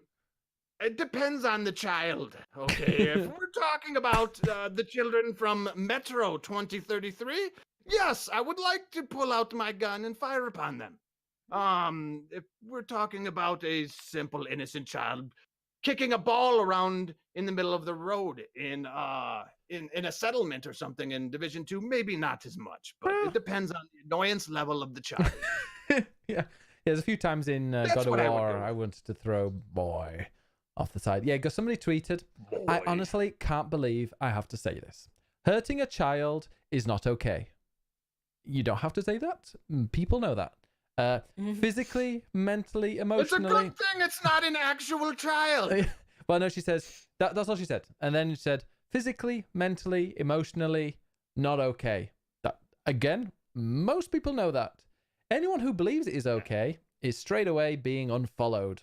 I think that's reasonable. You know, if people think it's okay hurting a child, yeah, sure. I do not want people on my timeline that support that disgusting behavior. I totally understand. Whether RL, real life, or in a game. Lost me. Yeah, it was going I so do well. believe somebody doesn't know the difference. Oh, wait, hang on. Hank, Scorpio, New York. Burn little lamplight to the ground. Power to the people. Man, no, I'm not even. Me. This man understands who I am. Because how come they can kill you, but you can't kill them? That's bullshit. They will come after you. Yeah. Yeah. Listen, That broad likes revenge. I am salty. I'm vengeful. Can you think of any games where you kill children? I've killed children in The Sims before. Gleefully, it sounds like. It seems like Had a it's long pretty day at much work. off limits across the board. I don't believe I can ever remember killing a child in a game. I remember wanting to kill a child in a video game, but never actually doing it. Never actually doing it. And then he says, but would you hurt or kill innocent dogs or cats? So in Division I sometimes do. I shoot every dog in the Division because I have a theory. There is no such thing as the green flu. It is a mutated version of the rabies virus, and it is spread by all the rabid dogs that have been running around New York City. And I gave it a name. It's called dengue dog fever. And all dogs must die. This is a thing. And I do not condone killing dogs or cats in real life. It's a good thing that a game isn't real life. So there's that. What do you think, Flighty?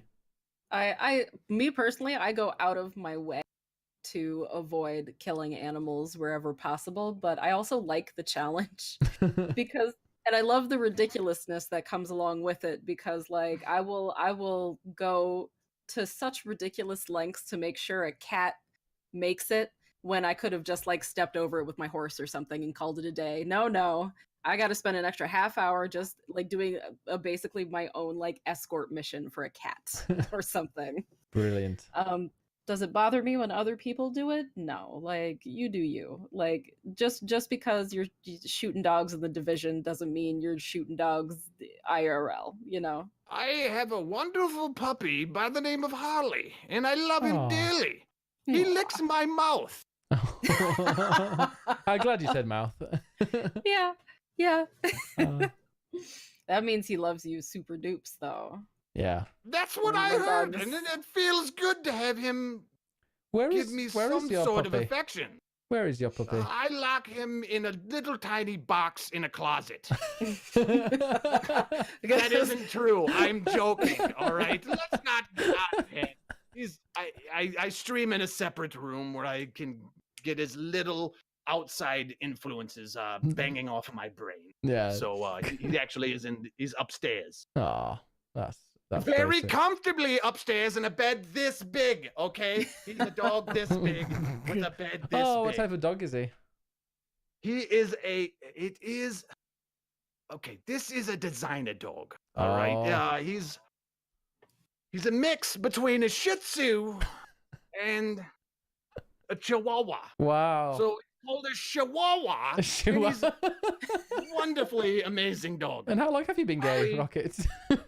Jesus.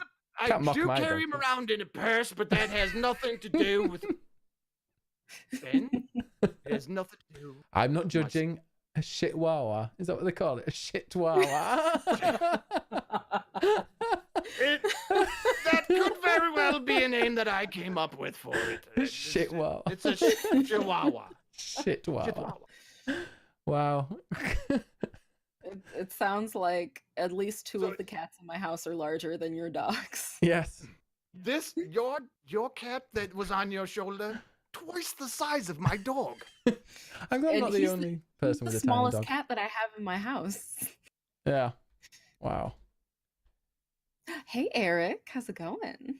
So, should we move So- on to the? Oh yeah, sorry. Yeah, yeah. No, I just want to reiterate the fact that people should know the difference between real life and a video game. Yeah. And just because you do something in a video game does not mean that you condone these things in real life. Yeah, it's not the 90s Nor does anymore. it mean that you're a bad person because you do them. So please, for God's sake, would people learn the difference? I'm tired of looking at this in social media and across the news. Mm. Violence in video games Yeah. begets violence in real life? What is this accent coming out?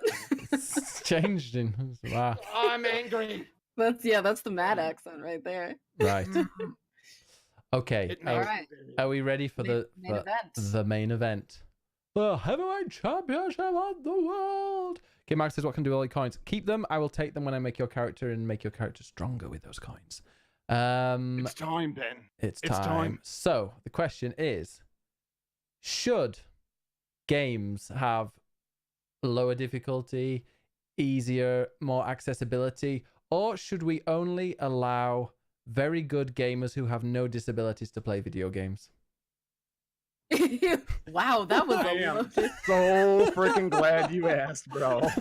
I am so glad you asked. Who's that? Who is that? You guys don't know Wow. me. I am the real Rockitsauce. You can Oh. follow me over on Twitter at Real Rockitsauce. Yeah. Or you can also check me out over on the Twitter, twitch.tv/Rockitsauce. Also, is there anything? Nope, that's it. So this That's what is he the looks like. dumbest conversation that I've ever heard in my entire life, Ben. Like, I can't even believe that this is a thing. Oh, go on then. So Ben posed this question, and I was actually I'm this is just personal opinion too, by the way. I'm open to seeing the other side of the story here and being open to the argument, the other We'll argument. open you, that Rocket. People do want an easy mode in hard games. I personally don't understand it. It's literally in the title, a hard game.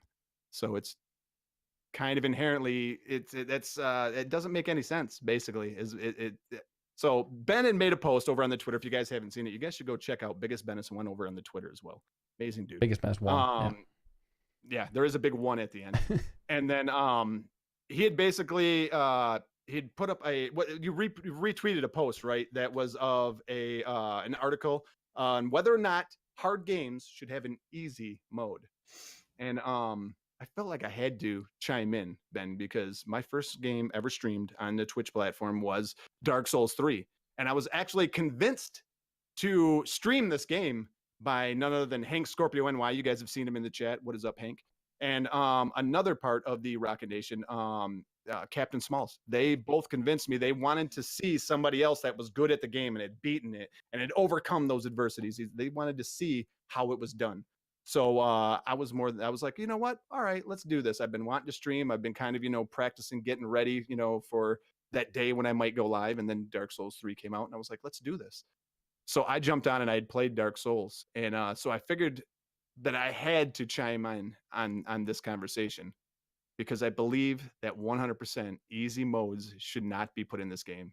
Now I have there's two separate arguments. There are definitely. What are they? What are they? I think there's three separate arguments. There's one, there is a very big there's a very difference between an easy mode and accessibility mode.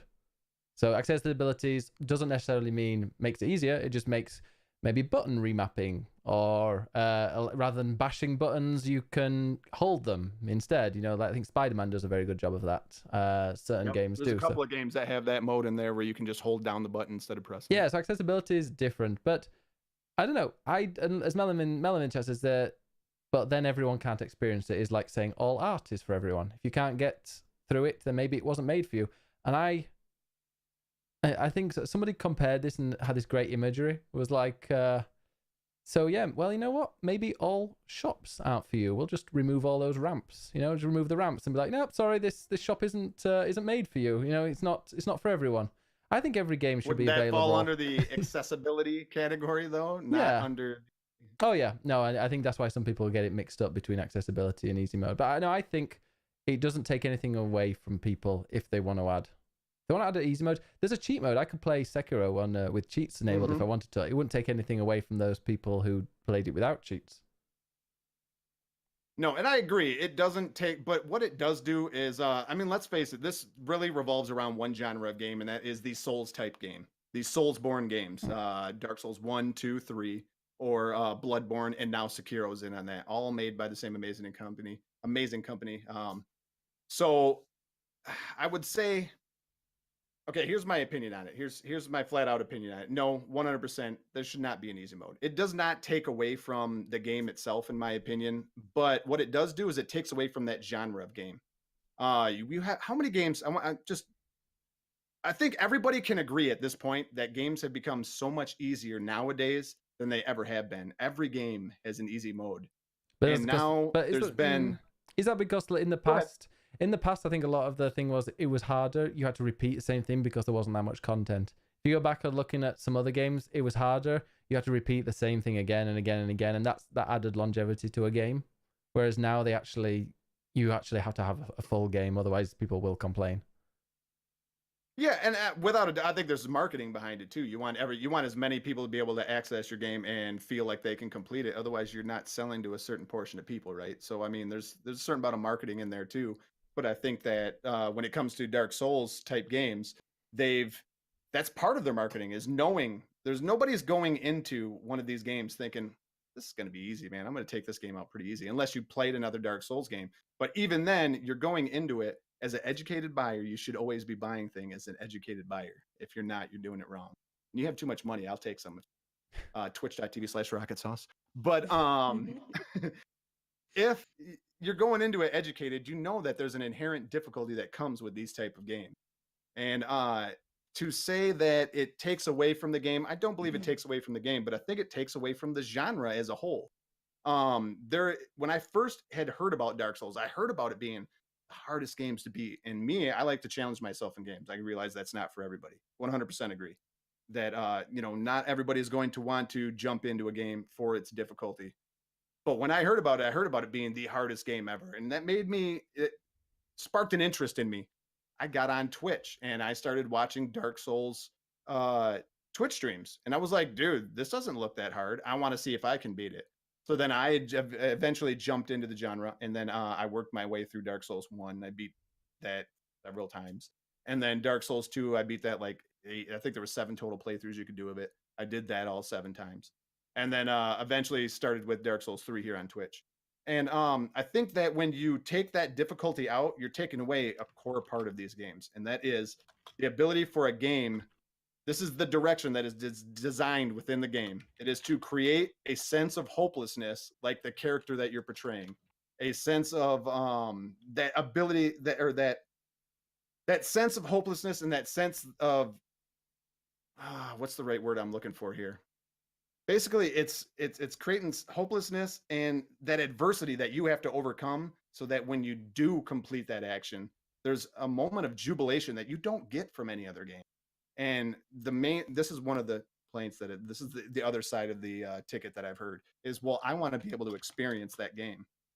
And to those people, I would say you can't experience it without that. That is part of the experience. When you are playing a Dark Souls game, you're meant to hit a wall, mentally smash your face against your keyboard, and then walk away for a day, and then get that urge like, maybe one more try, and you jump back on and you kill that boss. And then that moment when you actually take it out, there is a feeling that you get from that game that you can't get from any other game.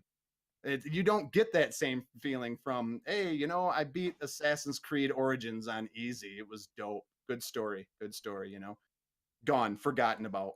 Dark Souls is stuck with us for this exact reason, because it has created that moment where you were like, oh my God, I never thought I was going to beat this guy.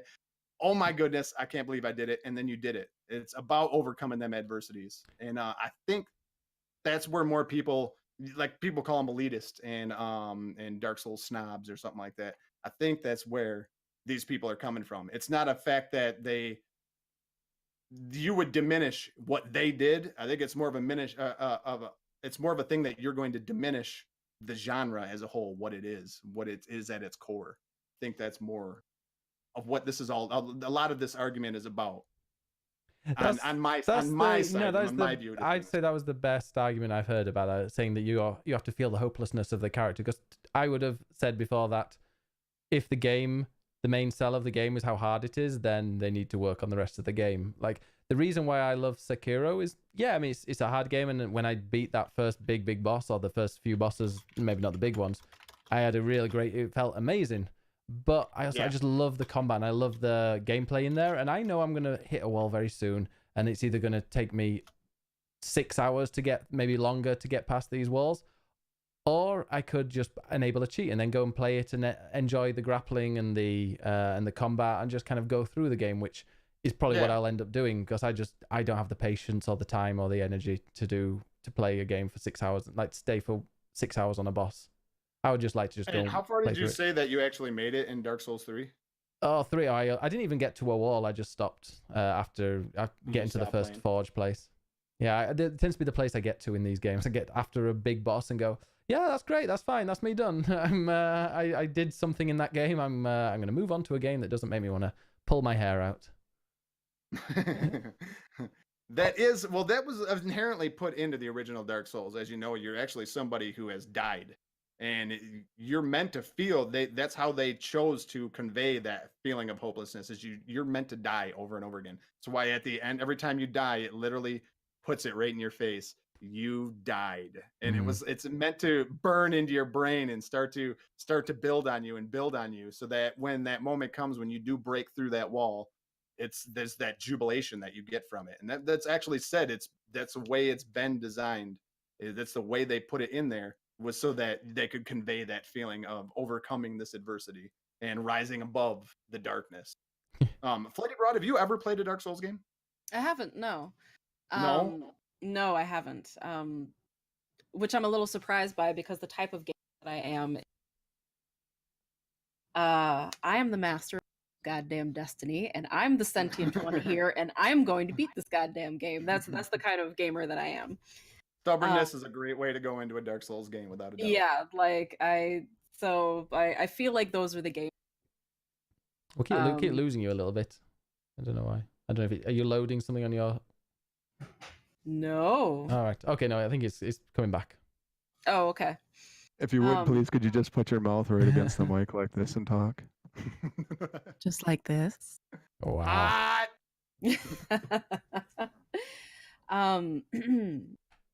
Stubbornness, without a doubt, comes in handy. If you're stubborn as shit, you will overcome, usually.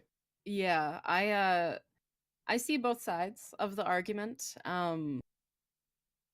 My favorite thing about this is that a conversation is happening. People are talking about all of this. It's really easy to get kind of complacent when it comes to genres and kind of setting rules for genres and trying to see how flexible your genre can be and maybe kind of like taking the time to kind of define your genre. I don't... Again, I see both sides. Like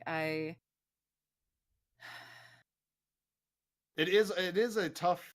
I will say, like, this all originated from Sekiro. yeah. This was never a conversation back in when it was Dark Souls 1, Dark Souls 2, Dark Souls 3. It definitely came up because of Sekiro, but I also think as well another game that's brought this up is Celeste, which is a really, really hard platformer, which I completed. It's a very, very, very hard game. I completed it. It has assist mode. So if I wanted to at any point, I could have just enabled assist mode and it could have given me invincibility, slows down time, could have had an extra jump or unlimited jumps if I wanted. There are various different things that I could have enabled to help me just get past a level if I really wanted to. It was always there, but maybe it's just who I am. But for me, I never used it once, and reaching the top of the mountain in that game and getting to the end was an amazing experience. I love games that challenge me, but I love games that challenge me, but don't make me repeat loads of stuff again. Whereas you just needed to clear one area, and then you were in, which you could do in maybe 10 seconds, 15 seconds. And if you failed, okay, you went straight back to the beginning immediately. There wasn't even a load screen. So stuff that allows me to keep doing that and that and that again and again and again, I don't mind. I don't mind, persevering and doing it 50, 60 times to try and complete.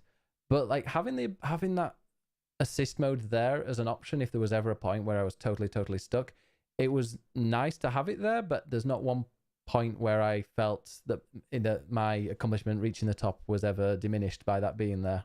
It still felt like I really had an achievement. It was a real achievement for me finishing that game. Yeah, and that's the feeling. That's the feeling you should have when you this is what games are. Like, I don't think people realize, like, games aren't the same kind. Another great this is sarcastic, by the way. Read the shirt. Another great argument I hear is like, I can buy a movie and I can watch a movie. I can buy a piece of music and I can listen to that music. I should be able to buy my game and complete my game. And I thought to myself, what a ridiculous statement that is. These are completely different kinds of. There's plenty of them games out there.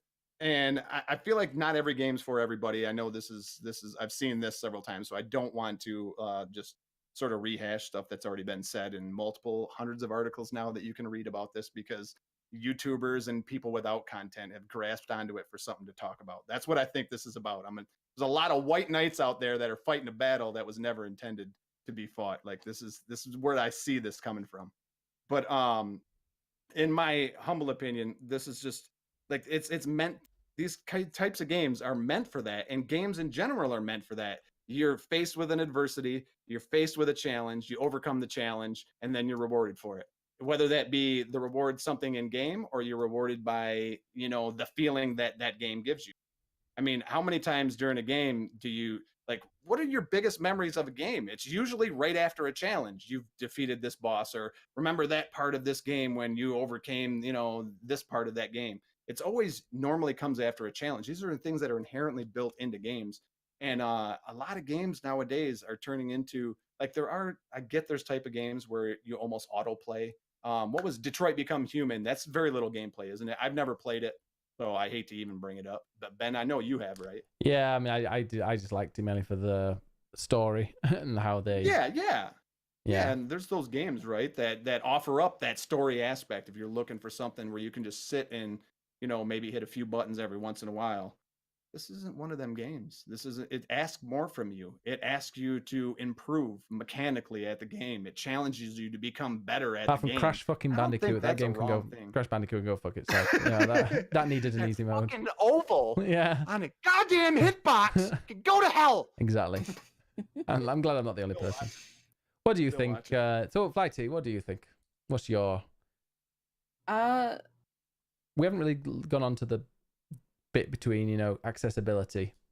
Did having the accessibility options in Celeste take it? Did you finish it, or are you getting there? I haven't finished it. I I have actually never played that. So good. I have actually utilized the but I like that it's there. I only use it as a last resort, but I also, when I'm playing through a room and I'm doing it on stream and I think, okay, what's the best utilization of my time right now? You definitely have to think about stuff like that when you're streaming. If I were playing it by myself, I wouldn't bother with mode. But, if I've been hammering against a room 10, 15 minutes, I'm thinking, okay, well, I'm just going to go ahead and infinite jump my way through this. It's fine. But I see I see the solution there. I'm not skilled enough to do it. I see the solution. Okay, I feel like I did my work. And then I just and then I go to the next room and then I immediately turn. That's how I operate. I'm glad that they gave me that option because it feels like the story is something that is important for people like me who suffer through mental illness to kind of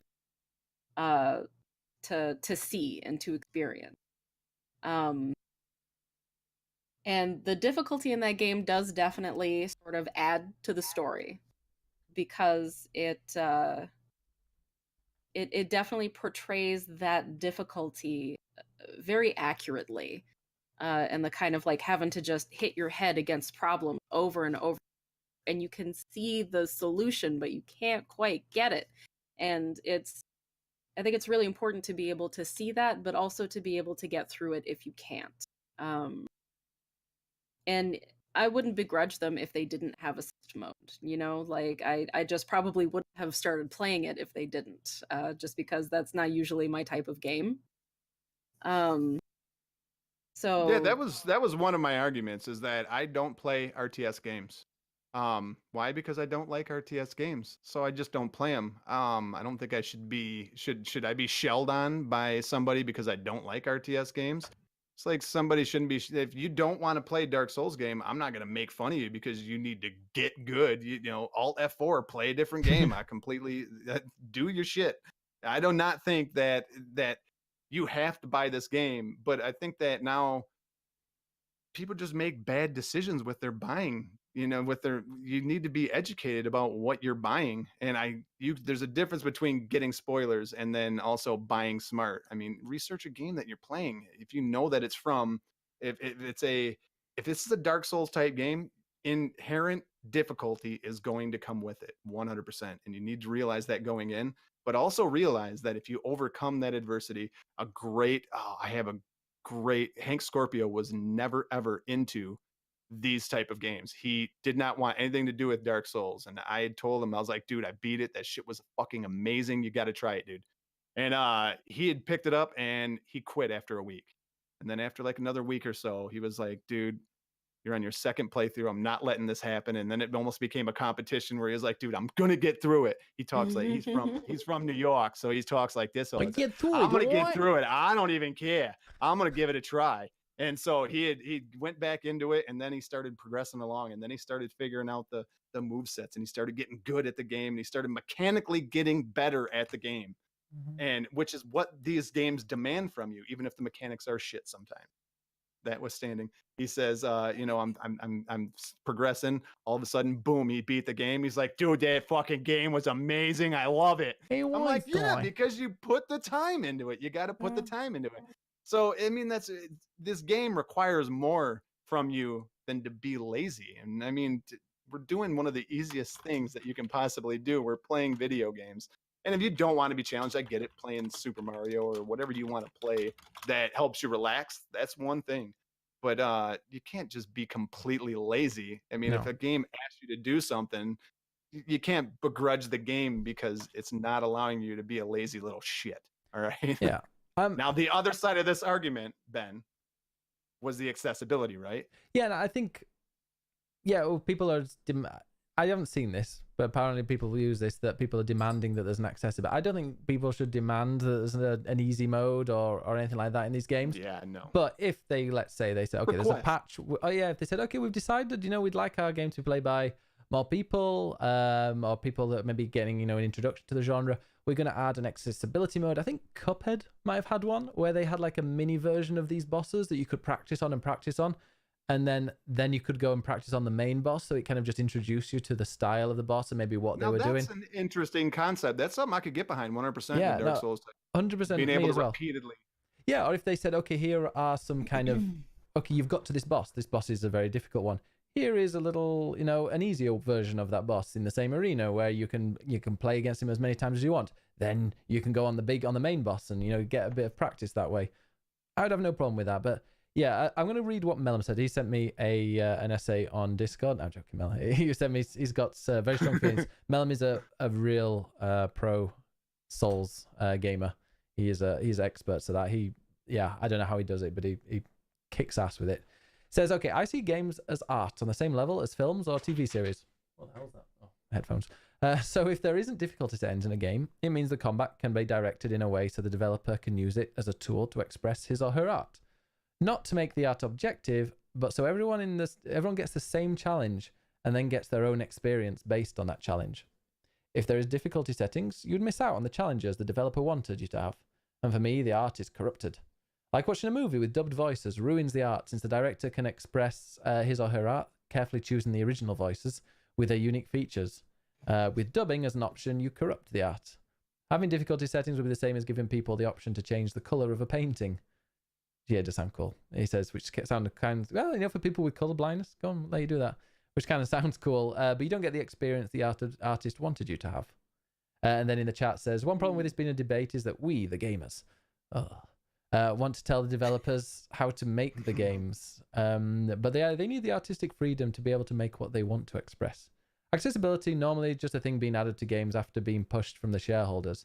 Accessibility is great, but only if it's what the developers want and they're not to corrupt their art. Flighty. So, yeah. Okay. So I need to get up in here. This is slowly... Also, fist bump, Meloman. And Thank you was for very that. well worded. Very well. Yeah, very well put.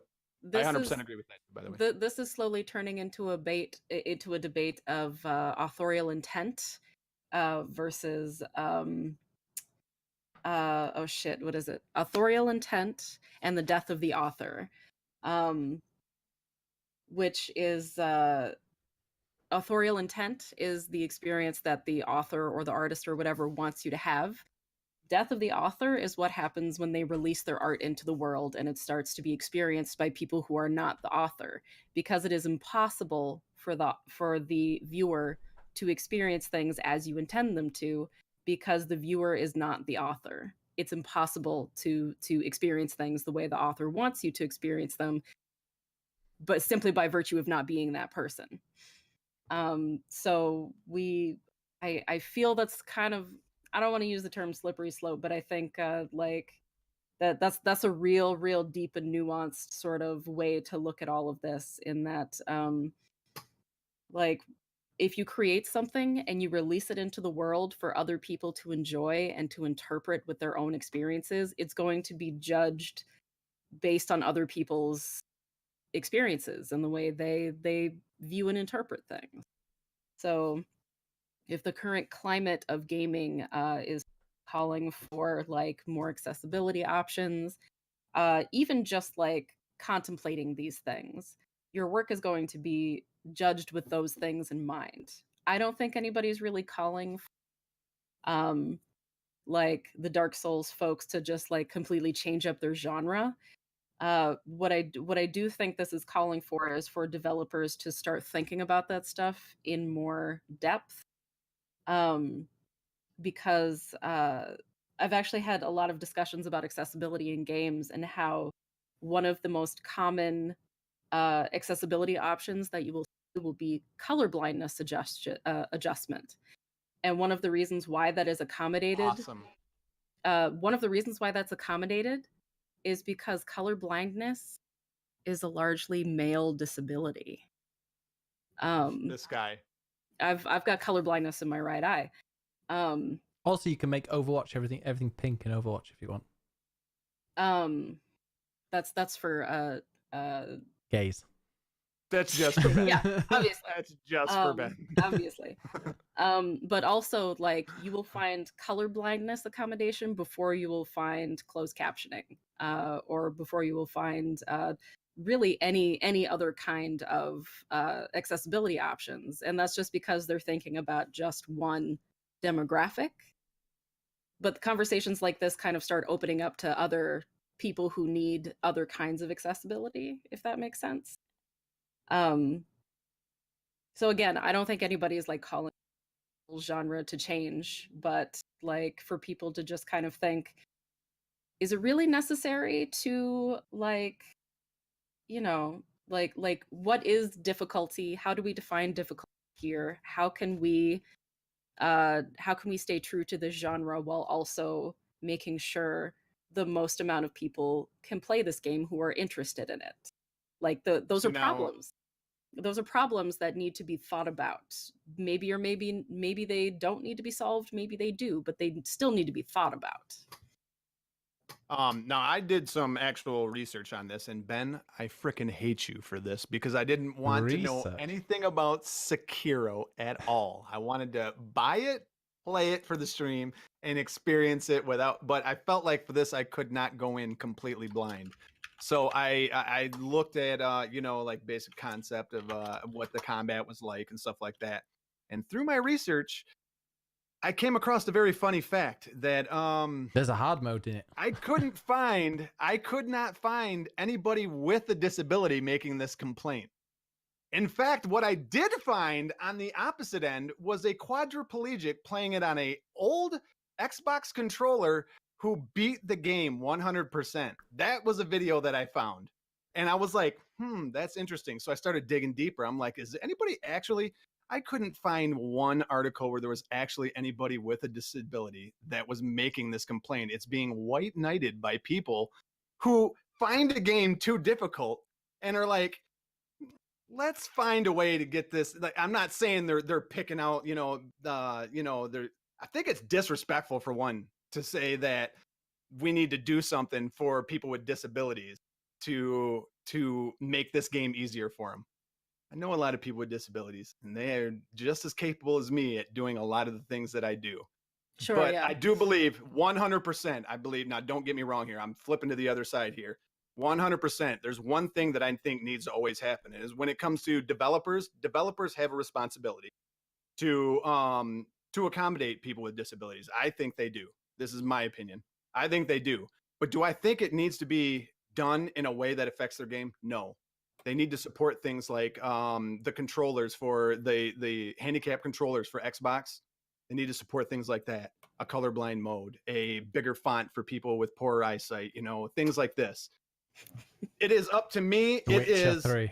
In my opinion, yeah, exactly. Witcher 3 was so horrible. As somebody with absolutely atrocious eyes, you want to see my chat right now? It's freaking stupid. When that game first came out, I wasn't streaming, and I had to sit like that far away from a 30-inch TV. It was bad. Yeah. It was bad.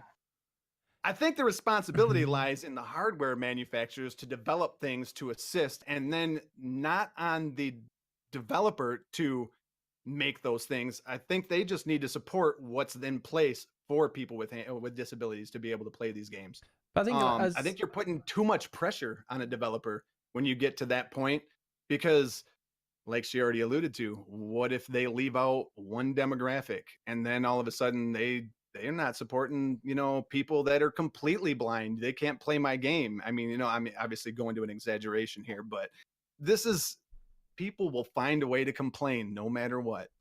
But with this one, I found it very, very funny that nobody that was actually disabled. I couldn't find one comment in I swear to God, I went through like hundreds of posts, 2 different articles with Was this thousands of comments. physical Like, I actually did disabilities, as research. Eric says? Is this physical disabilities? Because a lot of the people who are going to be put off playing this game, I don't think it's down to a physical disability. Might be some people, but also it's like down to mental disabilities. People that get so angry, maybe. I don't know. Hey, I'm not an listen. expert in it. Rather easy game that I played that almost sent me off the deep end was Assassin's Creed Odyssey on nightmare difficulty. This could be said about any game. This is now you're just extending the conversation past where it's ever intended to go. I mean, this is I agree, but you're asking way too much out of a developer at that point. Hey, listen, what about the guy that drinks coffee while he shits? Can we get him to be Oh, able to me. play That's this me. game? Because this is, I mean, I'm completely I do everything exaggerating, when I'm but shitting. is this how far we're going to take, our arguments with developers? Let people make games. That's what they do. They do it to have fun. They do it so you can have fun. And when you extend it further and further out, I mean, you're always going to find a fault in everything if you extend the conversation far enough. I mean, I understand where people are coming from, but I think when you're going so far, it just becomes a moot conversation that becomes, to me, boring. I mean, at that point. This And is like I actually, said, I've always been open to the other side too. So, as you So said, I've you heard. have some mental disabilities, Flirty. I'd love to hear your side on this. Flirty. Flirty, bro. Yeah, that was a good one. I like that one. Mm-hmm. So this is actually a really interesting dichotomy I'm noticing, because when Cuphead came out, there was manufactured outrage. A lot of people were saying that that people were upset about the lack of disability accommodation. And then when people went out in search of it, nobody could find anybody arguing against it. Because they have an This is- accessibility mode. Like every boss has a easy exactly. version of it. No, this was back before the game was even released. This is when just like the press was getting, like, they were doing their con demos and stuff like that. So the game wasn't entirely finished. So maybe they did that in response to the weird fake outrage that happened. So this is a really interesting phenomenon that's starting to happen, and I think we can call it a phenomenon now because it's the same thing happening twice.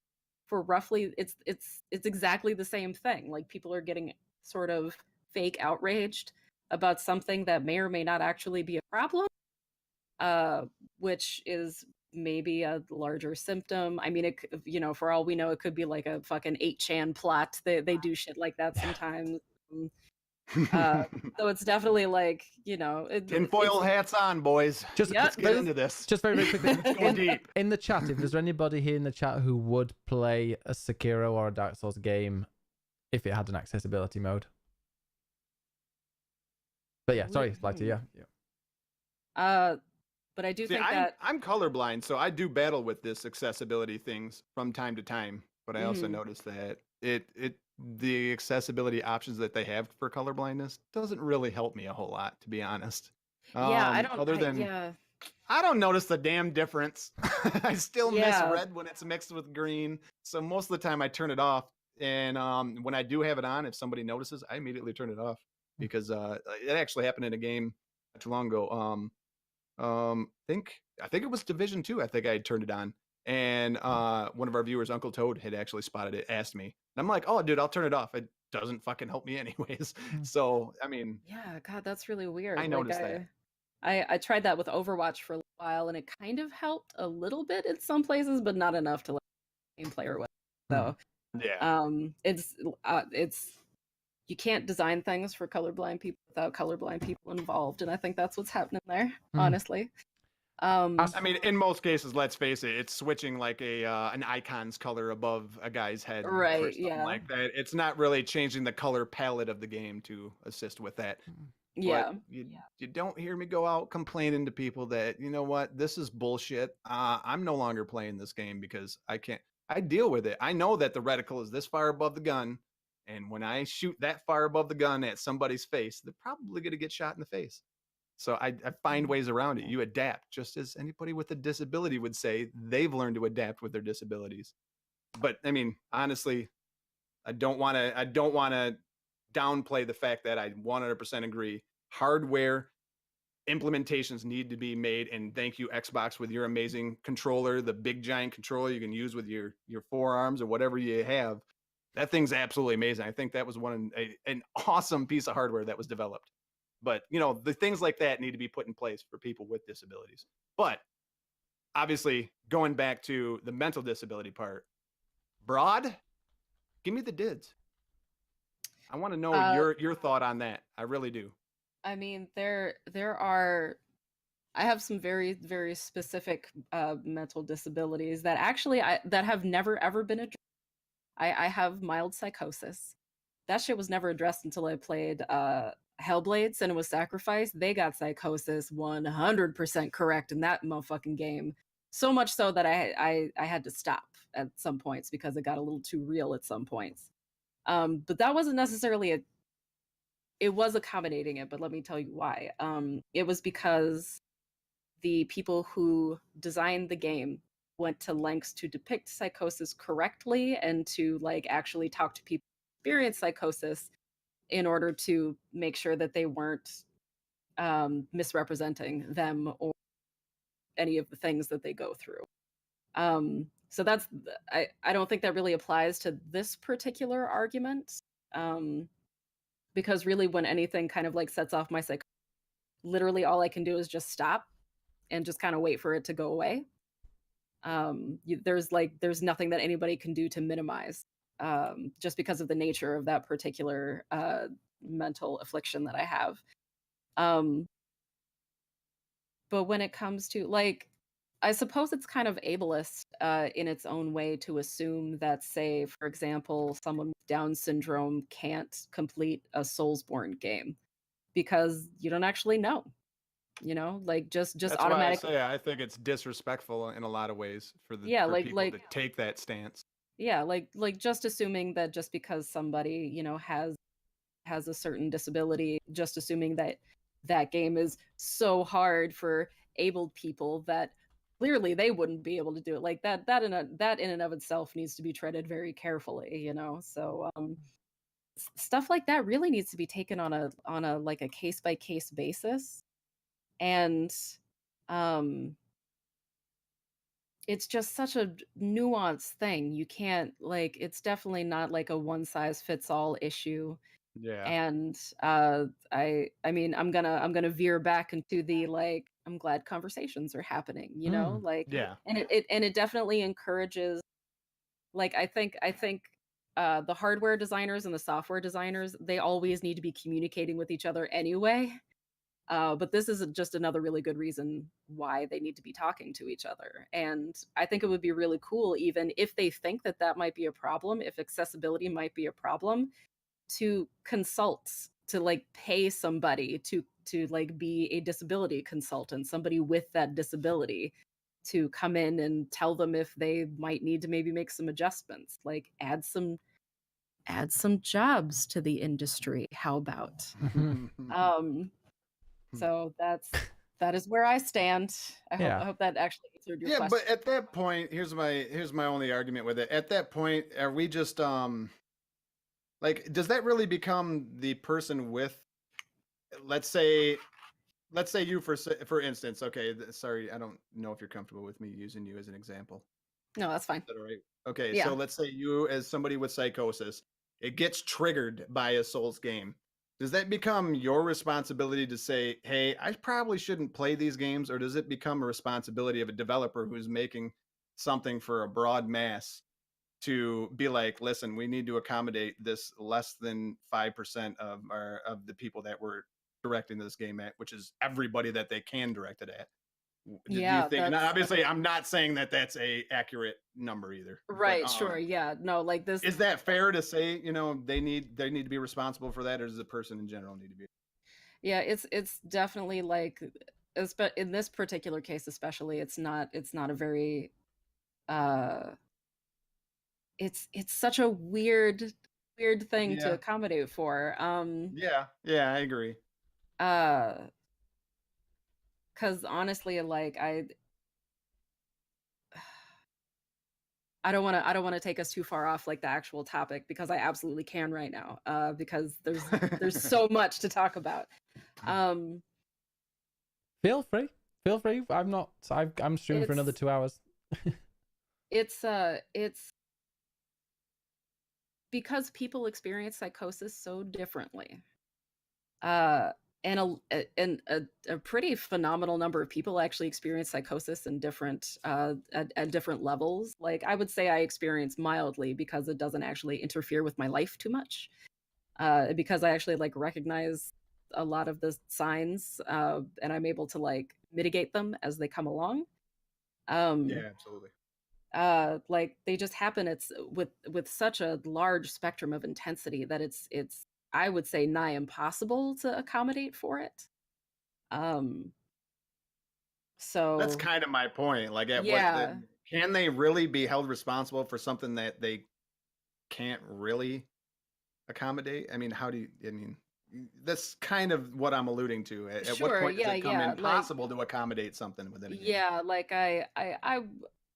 I can't say that it's impossible, because like obviously nothing, like everything hasn't Yeah. been tried, but like as it is right now, gosh, it sure does feel impossible, you know, like, and there's not enough need at this point, which I think maybe come back to the whole like manufactured outrage thing, and like the sort of like white knighting that you were talking about. That's I have trouble with that term because it's become kind of a dog whistle for me, so it's difficult for me to kind of use it. But the like some people just don't know when to stay in their lane, and this might actually be a case of like abled people not being able to stay in their fucking lane, you know? Yeah. Like That's kind of like the way that I see it. That's kind of the way that I see it, where just because, like, at first I took it as offense because I am a Dark Souls player, and I know what the core of a Dark Souls game is supposed to make you feel when you frickin' die over and over and over, and then that one time you get lucky and you beat the boss, and that jubilation comes. I know what that game's supposed to do. And when it came to seeing this and then researching it and not being able to find, I mean, there's not saying that somebody that was complaining wasn't disabled, but nobody came out and said, yo, listen, I have a disability. I wish to God you guys would put an access. And I'm like, man, I'm just reading comment after comment, and then it was actually pretty mixed. I was surprised to see just how mixed that part of the conversation was, which that might have just been people didn't want to say the wrong thing at the wrong time too. You never know. I want to read a couple of things. We've had a few things in the chat in the past. Here we go. Astral had a good thing a while ago. It's like about over 10 minutes ago. But he said, difficulty and accessibility, I think, are two different things. Definitely, yeah. If you have the opportunity, 100%. To do something, it is accessible. If it's too hard for you to do it, then it's difficult. Someone who is hindered, so exactly. If someone who is hindered in a way that others are not, that doesn't mean that they are disabled. And I think ableism is trying to get people to not be disabled, but accessibility is about making sure everyone has the same opportunity to access it. And then he says, I think trying to appease everyone is a problem. Walking on eggshells helps no one. 100%. But if someone finds a problem with something you do, then you should disregard them. But at least try to do something and meet in the middle. Yeah. Yeah. I mean, I do think that is a slippery slope. I mean, the amount of and Ben, you've seen me. I've seen you're. Oh, sure. Sorry, Ben's you should not. Like you should not disregard them. Sorry. Yeah, should not. Yeah. Yeah, I had read it before when it came through. So yeah, me too as well. Probably corrected you there. Ben's always like this. You should disregard them when they disagree with you. Ignore them. Get them out of here. Get them in the bin. Stick them in the bin. Dang, Astral. Wow. Ben has seen me in moments where like this kind of does trigger me at times when I just see people complain, and I've always been a person. I always try to promote positivity. I try to be uplifting in my stream. I try to make you guys have fun, stuff like that. Twitch.tv/Rockitsauce. He makes you have fun. He makes you have fun. I I want you to go there and like have fun. And so I'm not the type to listen to complaining when I have to see it over and over again in many social media platforms, and it leaks into chats sometimes, and you have to see it. And Ben's caught me a couple of times and has been like sort of that angel on the shoulder being like, psst, you should probably shut the fuck up. Because I'll go off sometimes where I'm like, dude, how many freaking times do I have to listen to this shit? Because I've had enough at one point, and I'm like, do we have to complain about everything? So I think it is 100% a slippery slope when you just start complaining to complain. And I mean, we all do it. And I understand that. It's kind of human nature. Something isn't the way you want it. You want it to be the way you want it. But it's important to realize when you're doing that, notice it and being like, okay, you know what? Is this, in the grand scheme of things, is this really that big of a deal? And so I mean, it is a slippery slope when everybody just complain. You can't just argue just for something to argue about. But if I hadn't done the research, I wouldn't be quite so passionate on this part, because I could not find anything. And when I did come across the video of a guy, a quadriplegic, playing with his wrists on an Xbox controller, beating this game. Ben, if you don't finish this game, you will never live it down. Not gonna play it. He did not use it, cheats, nothing, Ben. I'm gonna play with cheats. Persevere, bro. I play games to chill. I don't play games to get really angry at. If there was a chill mode in Sekiro that I could just switch on, I'd happily just whiz through that game, and that'll be it, and then move on. Like you said, that's what I had seen. You can like make 50% speed and slow things down a bit. I think that's actually pretty cool. It's getting the cheats, yeah, if you want to. Bring back cheats. Yeah. Bring back cheats. There we go. I also think that when you're talking about a Dark Souls game, everything is so geared towards that one. So I mean, really, when you're talking about making something easier, you're taking hit points away from an enemy or giving you more attack points towards that enemy, right? And I think everything's in such a. I mean, is there really any other? Can you think of any other kind of? I mean, other than maybe multiple enemies coming at you from different angles, like or maybe something. more of a like a hitbox or something like that. So you know, some people who've got issues, maybe they don't have, like me. I'm a little older than the average gamer, surprisingly, even though I'm younger than you two. Way older than me. No, but like some people's reactions are less than others, whether it's a mental disability or just not, just getting old. So being able to maybe change that hitbox window, you can deflect. It's not just that slither; it's a little bit wider where you can deflect with that button, or you can attack. I think something like that. That's how a difficulty mode is done properly. It's not just reduce their health or reduce your health, or Yeah, I 100% agree with that. I think that's done too many times in games nowadays, where they just literally we're going on a harder difficulty, we're going to give this boss infinite freaking health, and then it's just a battle of patience more than it is difficulty. Are you patient enough to fight through a big enough health bar to finally beat the boss? And that does not come with the same kind of that doesn't bring along with it the same satisfaction that you get from killing a Dark Souls boss. When it's Dark Souls, mechanically got better at a game. One of my favorite games ever, I cheated to finish. When I was a kid, it was Final Fantasy X. I had a cheat cartridge thing that went in, gave myself unlimited, and I just enjoyed the story. But obviously, that's a different type of game. Game Shark. Can I just tell you something? That is fucking terrible with that game? At the end, one of the people in your game, in your party, is like, if I remember rightly, he's a werewolf type dude with white hair, I think. Oh yeah. I've never played Final Fantasy. I'm sorry. You face his pack or his brothers or something later on, and the leader of that pack, his health is based off your health. So if you have unlimited health, your 11-year-old child might be sat there 45 minutes in a boss battle doing 9,999 damage and wondering why this fucker isn't dead yet. Wow. And then reloads the game. Doesn't enable the cheats, so he's incredibly underleveled and kills the dude with one hit. So and moved on. Luckily that worked, but and I ended up finishing that game. But yeah, still, I'd quite like to play that game. In fact, it's coming to Switch very soon. Hopefully it's going to have because that's another thing Final Fantasy is doing nowadays. They're making it more accessible to people who want to kind of just enjoy the story, which this is a totally different concept to Dark Souls, because you don't play that game for the story. You're not reading all the rusty keys and wondering what people are Yeah, doing. no, ringing you bells. watch YouTube videos for that shit. Yeah. Even me as a player of Dark Souls, if I'm streaming it, I'm not stopping to open up my menu, go in 3 menus deep, and look at what's written on the back of this medallion that I found in a pond. Yeah. Coward. No, Yeah, no, I'm nobody, not doing that. nobody wants me to do that. For But one. these re-releases, there's a And, reason these re-releases are coming out, and they've got these accessibility options where you can speed up the game, you can avoid random encounters, you can have unlimited health, you have your limit break on all the time, because people can just go and play it at their leisure and then just enjoy it. Yeah. But then again, people who don't want to turn that on, I just don't think it takes anything away from them. However, Astral, okay, I think Rocket misinterpreted what Astral was saying. He says, my point is, if me want to wear makeup, I won't make everyone happy. It actually offends some people if Astral wants to wear makeup. Trying to please others by not doing something doesn't help anyone. It actually sets me back with my confidences, my motivation and self-worth. So my point is, I shouldn't do every action with the intent to please others, but when I do offend someone, take time to talk through it, at the very least meet someone in the middle, and not leave it in complete discordance. And Ashel says, I'm tried. I don't know what he means. But yeah, not leave it in complete discordance.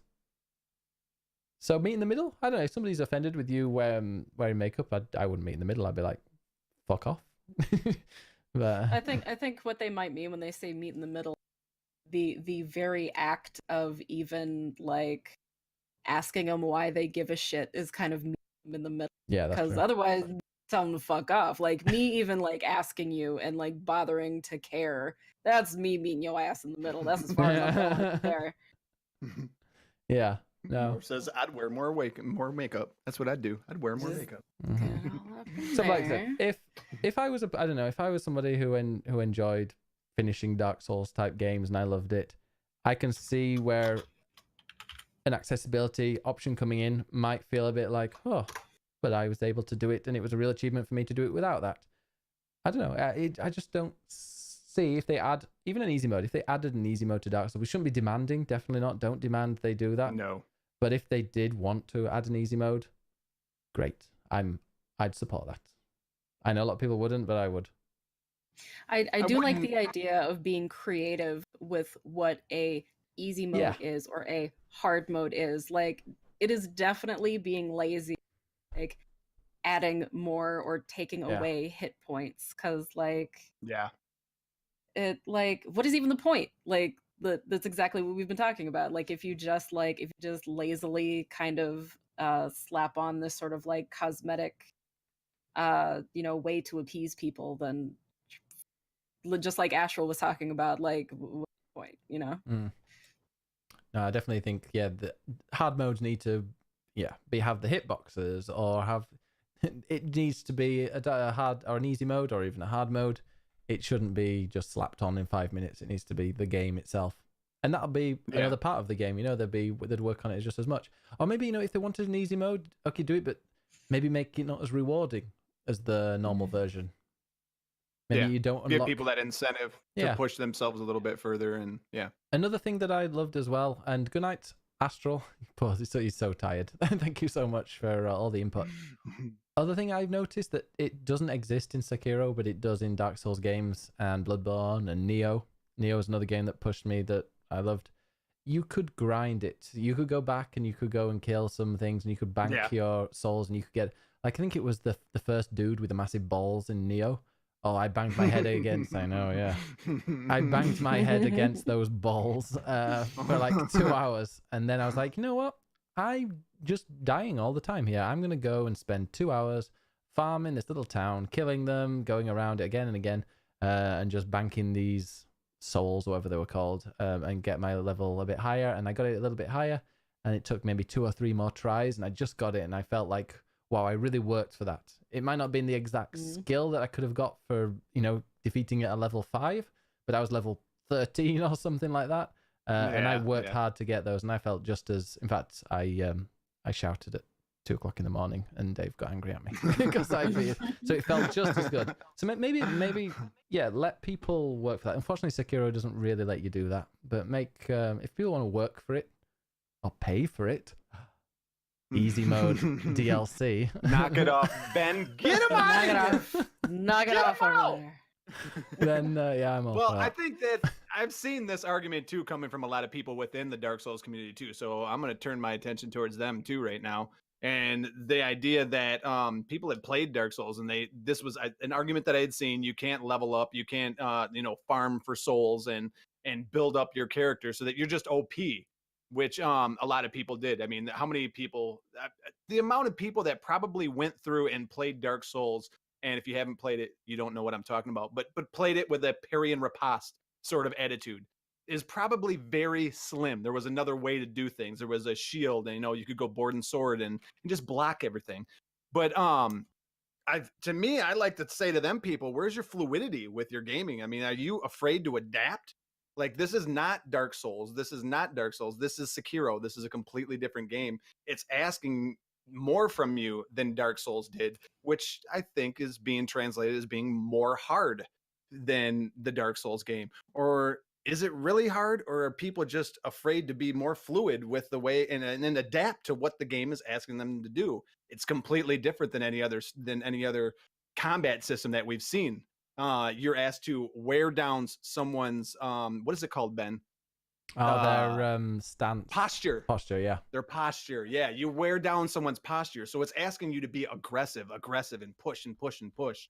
And when you are going to get attacked, to deflect that attack. So it's asking you to be very twitchy in the way that you play the game. And I'm sorry, console people, I know everyone's going to be like, you're a goddamn PC master race, but on console you're playing it at 30 FPS. That you're asking in that situation, you are asking for a lot. When I mean, you essentially have to press that button ahead of when this is going to happen. You're lowering that window, that time frame when you can actually do that damage or to deflect that attack. But I think that those that are playing it like it's a Dark Souls game are playing it wrong, and they're not. Is there a wrong way to play a game? I hate saying that, but they're not being fluid. They're not adapting to the way the game is asking you to play. Granted, this is coming from someone who hasn't played it and has now had it spoiled by Ben's stupid fucking question. But should be spoiled. I do plan on doing a playthrough of it though, so I'm looking forward to it. As soon as I got the money for it, that shit is happening. Couple of comments in the chat, both of them I disagree with. From two Olivia. Rock Lobster Streams, if you spend $60 on a game and you can beat it in 4 hours, it's a shit game. I know I've spent money on games that lasted a lot less than 4 hours and loved them. What Remains of Edith Finch, that cost me £20, $25, $30, and that was 2 hours, and that was very, very well spent money. I think that's more of a general statement though. Like I do have a limit. I like to get $1 an hour out of a game. So if I spend $60 on a game, I would like to play it for 60 hours. But if it's an amazing experience within 30 hours, I'm not going to be like, man, that game sucked. I mean, I think he's more generally. I think it's more of a general statement. I don't know. Some games just, for me, fit perfectly at the length of time they are. Devil May Cry was a good one. I played that. I finished it in one day. I think I finished it in about 9 hours, maybe 8 or 9 hours. That's a good stream right there, 9 hours. I think it was over 2 streams, but it was like morning and then went to work, came back and finished it. But that was eat shit, Biggest. I don't disagree. I'm offended. Yeah. Jesus Christ, here we go. Open up for another discussion. We're gonna be here another 2 hours. I know some people though are like that. I know Rockloves does not like this, but sometimes you see people on there like, Skyrim is 3,000 hours, therefore it's 5 cents per hour. And it's like, well, if that's what you're thinking of with the game, then. And also the person I also disagree with, Real Boogeyman, says, making an easy mode, I think, would lessen the accomplishment of those who have beaten the game. If other people playing the game lessens your accomplishment, then I think you've got a problem. You gotta, do you. Don't do anybody else. Do you. Yeah. Yeah, I agree with Ben on this one. I don't think it should. I don't really think that's, like I had already said this earlier, I don't think that's what the people that are part of the Dark Souls community are actually complaining about. I think they're worried about it ruining this actual genre because it is so hardcore ingrained within the gameplay that it's difficult. It is part of the gameplay that if you change that, you're essentially taking away the core of what the genre is all about. Well, I don't know. Have you seen the I think there's Surge? more. The Surge that went for Dark Souls-esque difficulty and failed a lot. I have it, and I have it, and I haven't played it. Was it any good? Did you play it? No, but it's on PS Plus right now, so I've tempted to try it, but I don't know if I Good. can Go be play bothered. it for me. Tell me how it is. See if I No, wanna I've stream heard bad things about it. it. Have you? Yeah, I've heard It it's- looked like it was going to be decent, but 6 out of I 10. never did jump in on it. I think 6 out of they're 10. making a sequel though, Mm. so maybe that'll be good. A very ambitious sequel, from what I hear. Like attempting to step their game up. Thank God. as one might. Oh well, that would interest me. At 6 out of 10, they got Hopefully got a there'll be little bit an easy mode. What do you think, Flighty?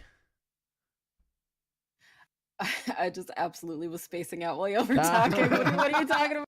Well, I'm sorry, Ben. You were so boring that I Y'all literally were- fell y'all asleep were- with my eyes man, open. Y'all were. I gotta wipe this drool off my chin here. I'm sorry. What was the question? The question was, yeah, do you think it would take away your if Celeste had an easy mode, a medium, and a hard mode? Let's say easy mode was kind of just you could whiz through it. Medium mode, yeah, whatever. Would it lessen your sense of accomplishment if you defeated it on hard and there were people finishing it on easy? No, let me give you an example today. So it took me about 2 hours to get out of bed today. I was having a rough time of it, y'all. Oh.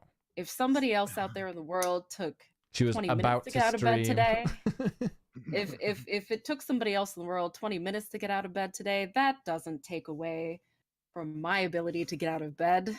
Y'all didn't make it harder for me. Y'all didn't diminish my accomplishment because it was hard, y'all. It was rough. Yeah.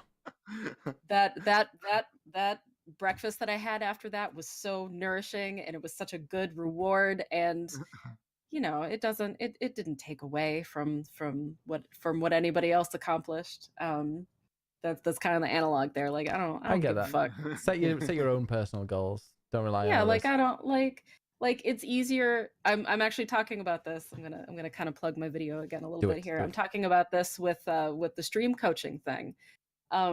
I have zero use for those videos, zero, and a lot of it is because I've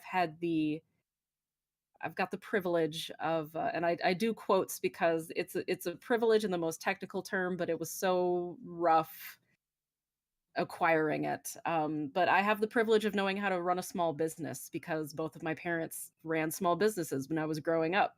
And literally all of the advice that they offer is just basic owning a business 101 shit that you can get free anywhere on the internet. Does that mean that I think that other people shouldn't, go out there and maybe pay for these services? No, not necessarily. Just because I know something doesn't mean that somebody else knows something and shouldn't look it up, So like, I don't know. I'm just the kind of person, like, I don't give a fuck what you're doing as long as you don't hurt anybody while you're doing it. Yeah. So, which is why I don't like stream coaches. Mm-hmm. Yeah. All right. I'm gonna lean in and agree with her on that one. Stream coaches just cringe. It's Yeah. just cringe for me. I say it's Yeah, people who, 100% agree. yeah, mind you, yeah, that's that. Yeah. Yeah, I think. But wherever there is a demand, there's always somebody to step in and fill it for money. Yeah. So I mean, we That's need to what you understand said. that too. Yeah. And there's always someone willing to pay for it. So. Exactly. You've got a hole that needs filling, and you're willing to pay for it. There's someone there that'll do it, and that's what Yep. Rocket's trying to say. So Rockitsauce, there's a whole ball of shit to get into. It is, and check out our last Click Play Twitch special podcast, because we did cover stream coaches, and oh boy, did we get into that. That was an interesting topic. Was that with Dagon? Yes. Yeah, that was a good one. That was a Yeah, really check good the one with Dagon. I think that was a good length. 3 hours, 37 minutes, 38 minutes. That's it? That's one of the longest podcasts I've done. Yeah. Is that a record? That's all I want to know. It's out of the game outside. I think the game of the year one was about 6 hours. And Oh shit, man! I so did not more know that. questions, I please. know the More last questions. No. The last time we set a record for the Click Play podcast. I think So the my last time- only goal was to get on here today You beat that and one. literally talk nonsense until we set another record Let and put me- it out of reach forever. Let me just quickly So- look, because Click Play is now on. I can quickly look at this because Click Play is now on. I can't even say it. Is on Spotify. Looking at that, the longest one, Game of the Year, 2018 was 6 hours 2 minutes. The Game of the Year 2017 was 4 hours 22. Then we had an E3 review special, 3 hours 55. Which episode were you on? Can you remember? I think 17, you said? well, maybe it wasn't actually. Click Play, Rockitsauce. I don't know though, but I do know that at this point, you naming off higher numbers than what we're doing right now is diminishing Oh, there we my go. accomplishment. Episode, that was it. Episode 17. Episode 17 was only 2.5 hours. We've had a At few. the time, it was the longest one you did. You'd Oh said yeah, at that yeah, point. definitely. It was. We've got a few between 2.5 and 3 hours when Jordan goes rambling. Yeah. So, but this is definitely the longest one outside of the Game of the Year stuff. Shit. Yeah. Yeah. Plug that shit, Ben. Yeah. Boogie said, "Sweet, I can now listen to y'all on the way to work." Yeah, please, guys, check it out. Go to, in fact, I will, if you type in Spotify, ! Spotify, you get the link to it. You can subscribe to us on there. This will be available on there at some point in the next day or two, hopefully even sooner. I'm probably going to play with a bit of The Witcher to finish the stream with. However, on quite a hard difficulty, and I'm going to feel very accomplished doing it rather than being on easy mode. I'm gonna go play The boy. Witcher 3 on the easiest mode just to diminish your accomplishment, Ben. Oh, but I'm just going to delete the game now. Just going to delete it. Yeah. Get it out of here! I don't want it in my Steam library anymore. However, now there's two separate kind of click plays. There's a click play where we have boring game discussion on a Sunday evening, and then there's the Twitch one that just floats around wherever it wants to be. That means we can probably recruit Rocket for more streams, I hope, in the future. I would. If they're, if I'm available, I'm more than willing. I enjoy these so much, Ben. Me I really too. do. I appreciate it. Hopefully, you guys, anybody from Ben's stream, anybody from Flighty's stream, hopefully you guys didn't take offense. I was just playing character. Absolutely back there. not. But I truly do appreciate Ben for what he does. He does a great job on both his stream and the Click Play podcast. He does absolutely amazing. I love this guy to death. Definitely, if you're here from the Rocket Nation, you haven't hit the follow button already for Big Ben, do it. Oh, Do thank it. you, He's Rocket. absolutely amazing. And he has a giant penis. Yeah. Yeah. Giant. they It's have to real take a big big. picture of it from space. There it is. Actually, it looks like it's in the same place. Satellite. Yeah, I would love to have Rocket. It's just so easy to chat to you. It's great, and you have opinions. You have opinions, and Thank you're you, not man. afraid to share them. I like that. I like it. Yeah, sometimes I might go too far, but I tone it back with Nah. you because other people are going to see this, and I don't want backlash. No, I really sometimes, don't. Rocket, real radical white nationalist. He tones it back for these podcasts. Really glad. I bring it way down. Yeah, When I'm just, up here. Right now, I'm down You here. should check out his streams. Woo! Surprised he's still streaming. It's a joke, by the way. It's That was a joke, by the way. Rock Lobster. Completely a joke. Rock Lobster has made an offer I cannot refuse, and says, "Let me know if you ever want another."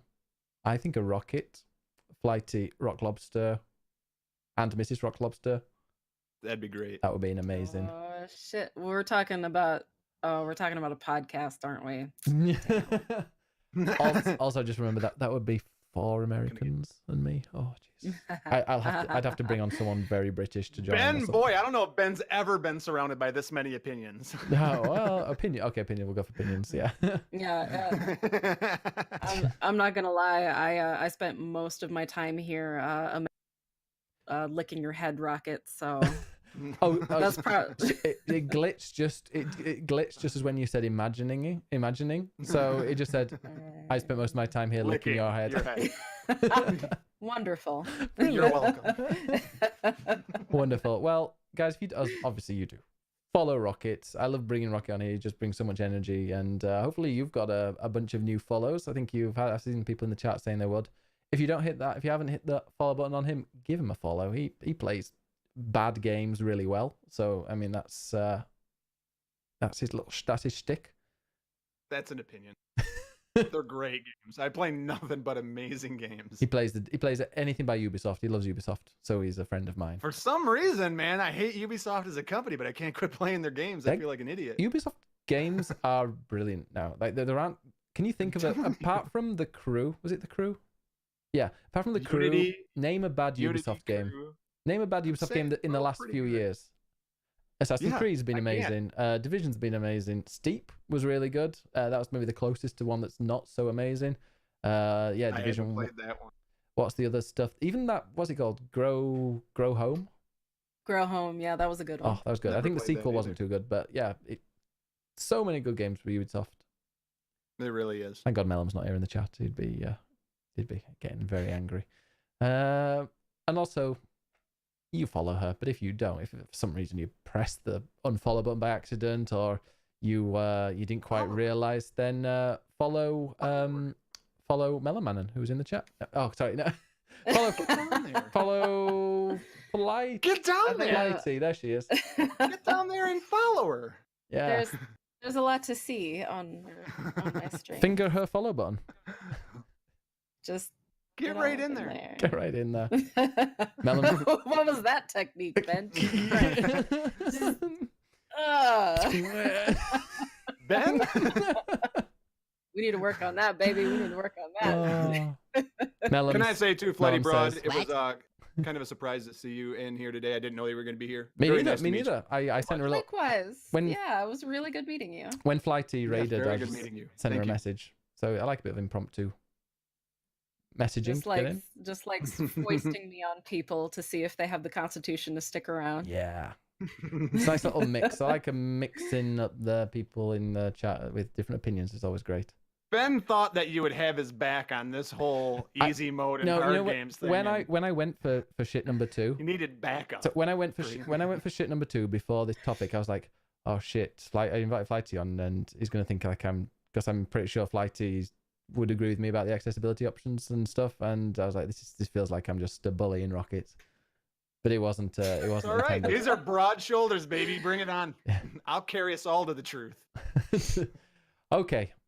Thank you very, very much to everybody who has been watching. This is available on clickclickplay.com.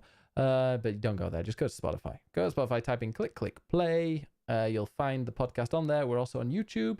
youtube.com/biggestbenus with 2 N's. And we're also on Apple, on the iTunes store and all that. And Hank has name it to finger her follow button, but he smashed your follow button. Yeah, no smashing. Yeah. We gotta, Hank man. Do I smashed. have to have a stream talking Hank about technique? Sweetie, good to see you. Everybody from the Yeah. Rocket Nation, thank you guys so much for joining in and showing all the love and respect an that you guys amazing show me every community. single day to this amazing dude right over here, and also to Flighty as well. Thank you guys. Thank you, Ben, for having me. Other side, I appreciate Rocket. it. You're all right. Is it the others? Yeah, there you go. So yeah, it's over there. Whatever. Hello. He's around here somewhere. Ben, thank you. It's like the Brady Bunch right now. Celebrity Squares. Yeah, Mercia. But thank you guys. I appreciate everybody. And you can always go and follow me over on twitch.tv/Rockitsauce, or you can also follow me over on the Twitter at @RealRockitsauce. There you go. Get up to date on everything that's going on with the stream, the games we're playing, and all them great things. Go do it. Who got the name Real? Who put the name Real before you or Donald Trump? Me. Okay. I was before Donald Trump. Good. I was first. I was the first ever to actually put it on there because somebody had taken the Twitter name Rockitsauce. Apparently a band that makes some decent music. I'm not going to say anything bad about them, but they don't deserve the name Rockitsauce. So Yeah, it's like the I had person, to put real in there. it's like the make sure person everybody- biggest Bennett. I should be Real Biggest Bennett, but then I can't do it. Yeah. But anyway, thank you very, very much for watching. We'll be back Sunday for the normal podcast, the gaming one. We're going to join by the old Flighty. Sorry, not the young, beautiful Flighty. The ancient wizened flag. Wizened, widened, and especially if you're smashing her, you're that'll leave it. Especially if I'm smashing her. That'll leave it Yeah. unusable. Jordan probably joining us. Hopefully, Melum and Andre, I imagine, will be, unless he's off on a date, seducing all those many women. But yeah, thank you very much to you guys for watching. Stick around. I'll put the goodbye, the end of the podcast thing on. But I'll be going straight into some of Witcher 3 for an hour until the end of the stream. Bye-bye, all. Love you Bye, everyone. guys. Thank you. Bye. Bye. Cute.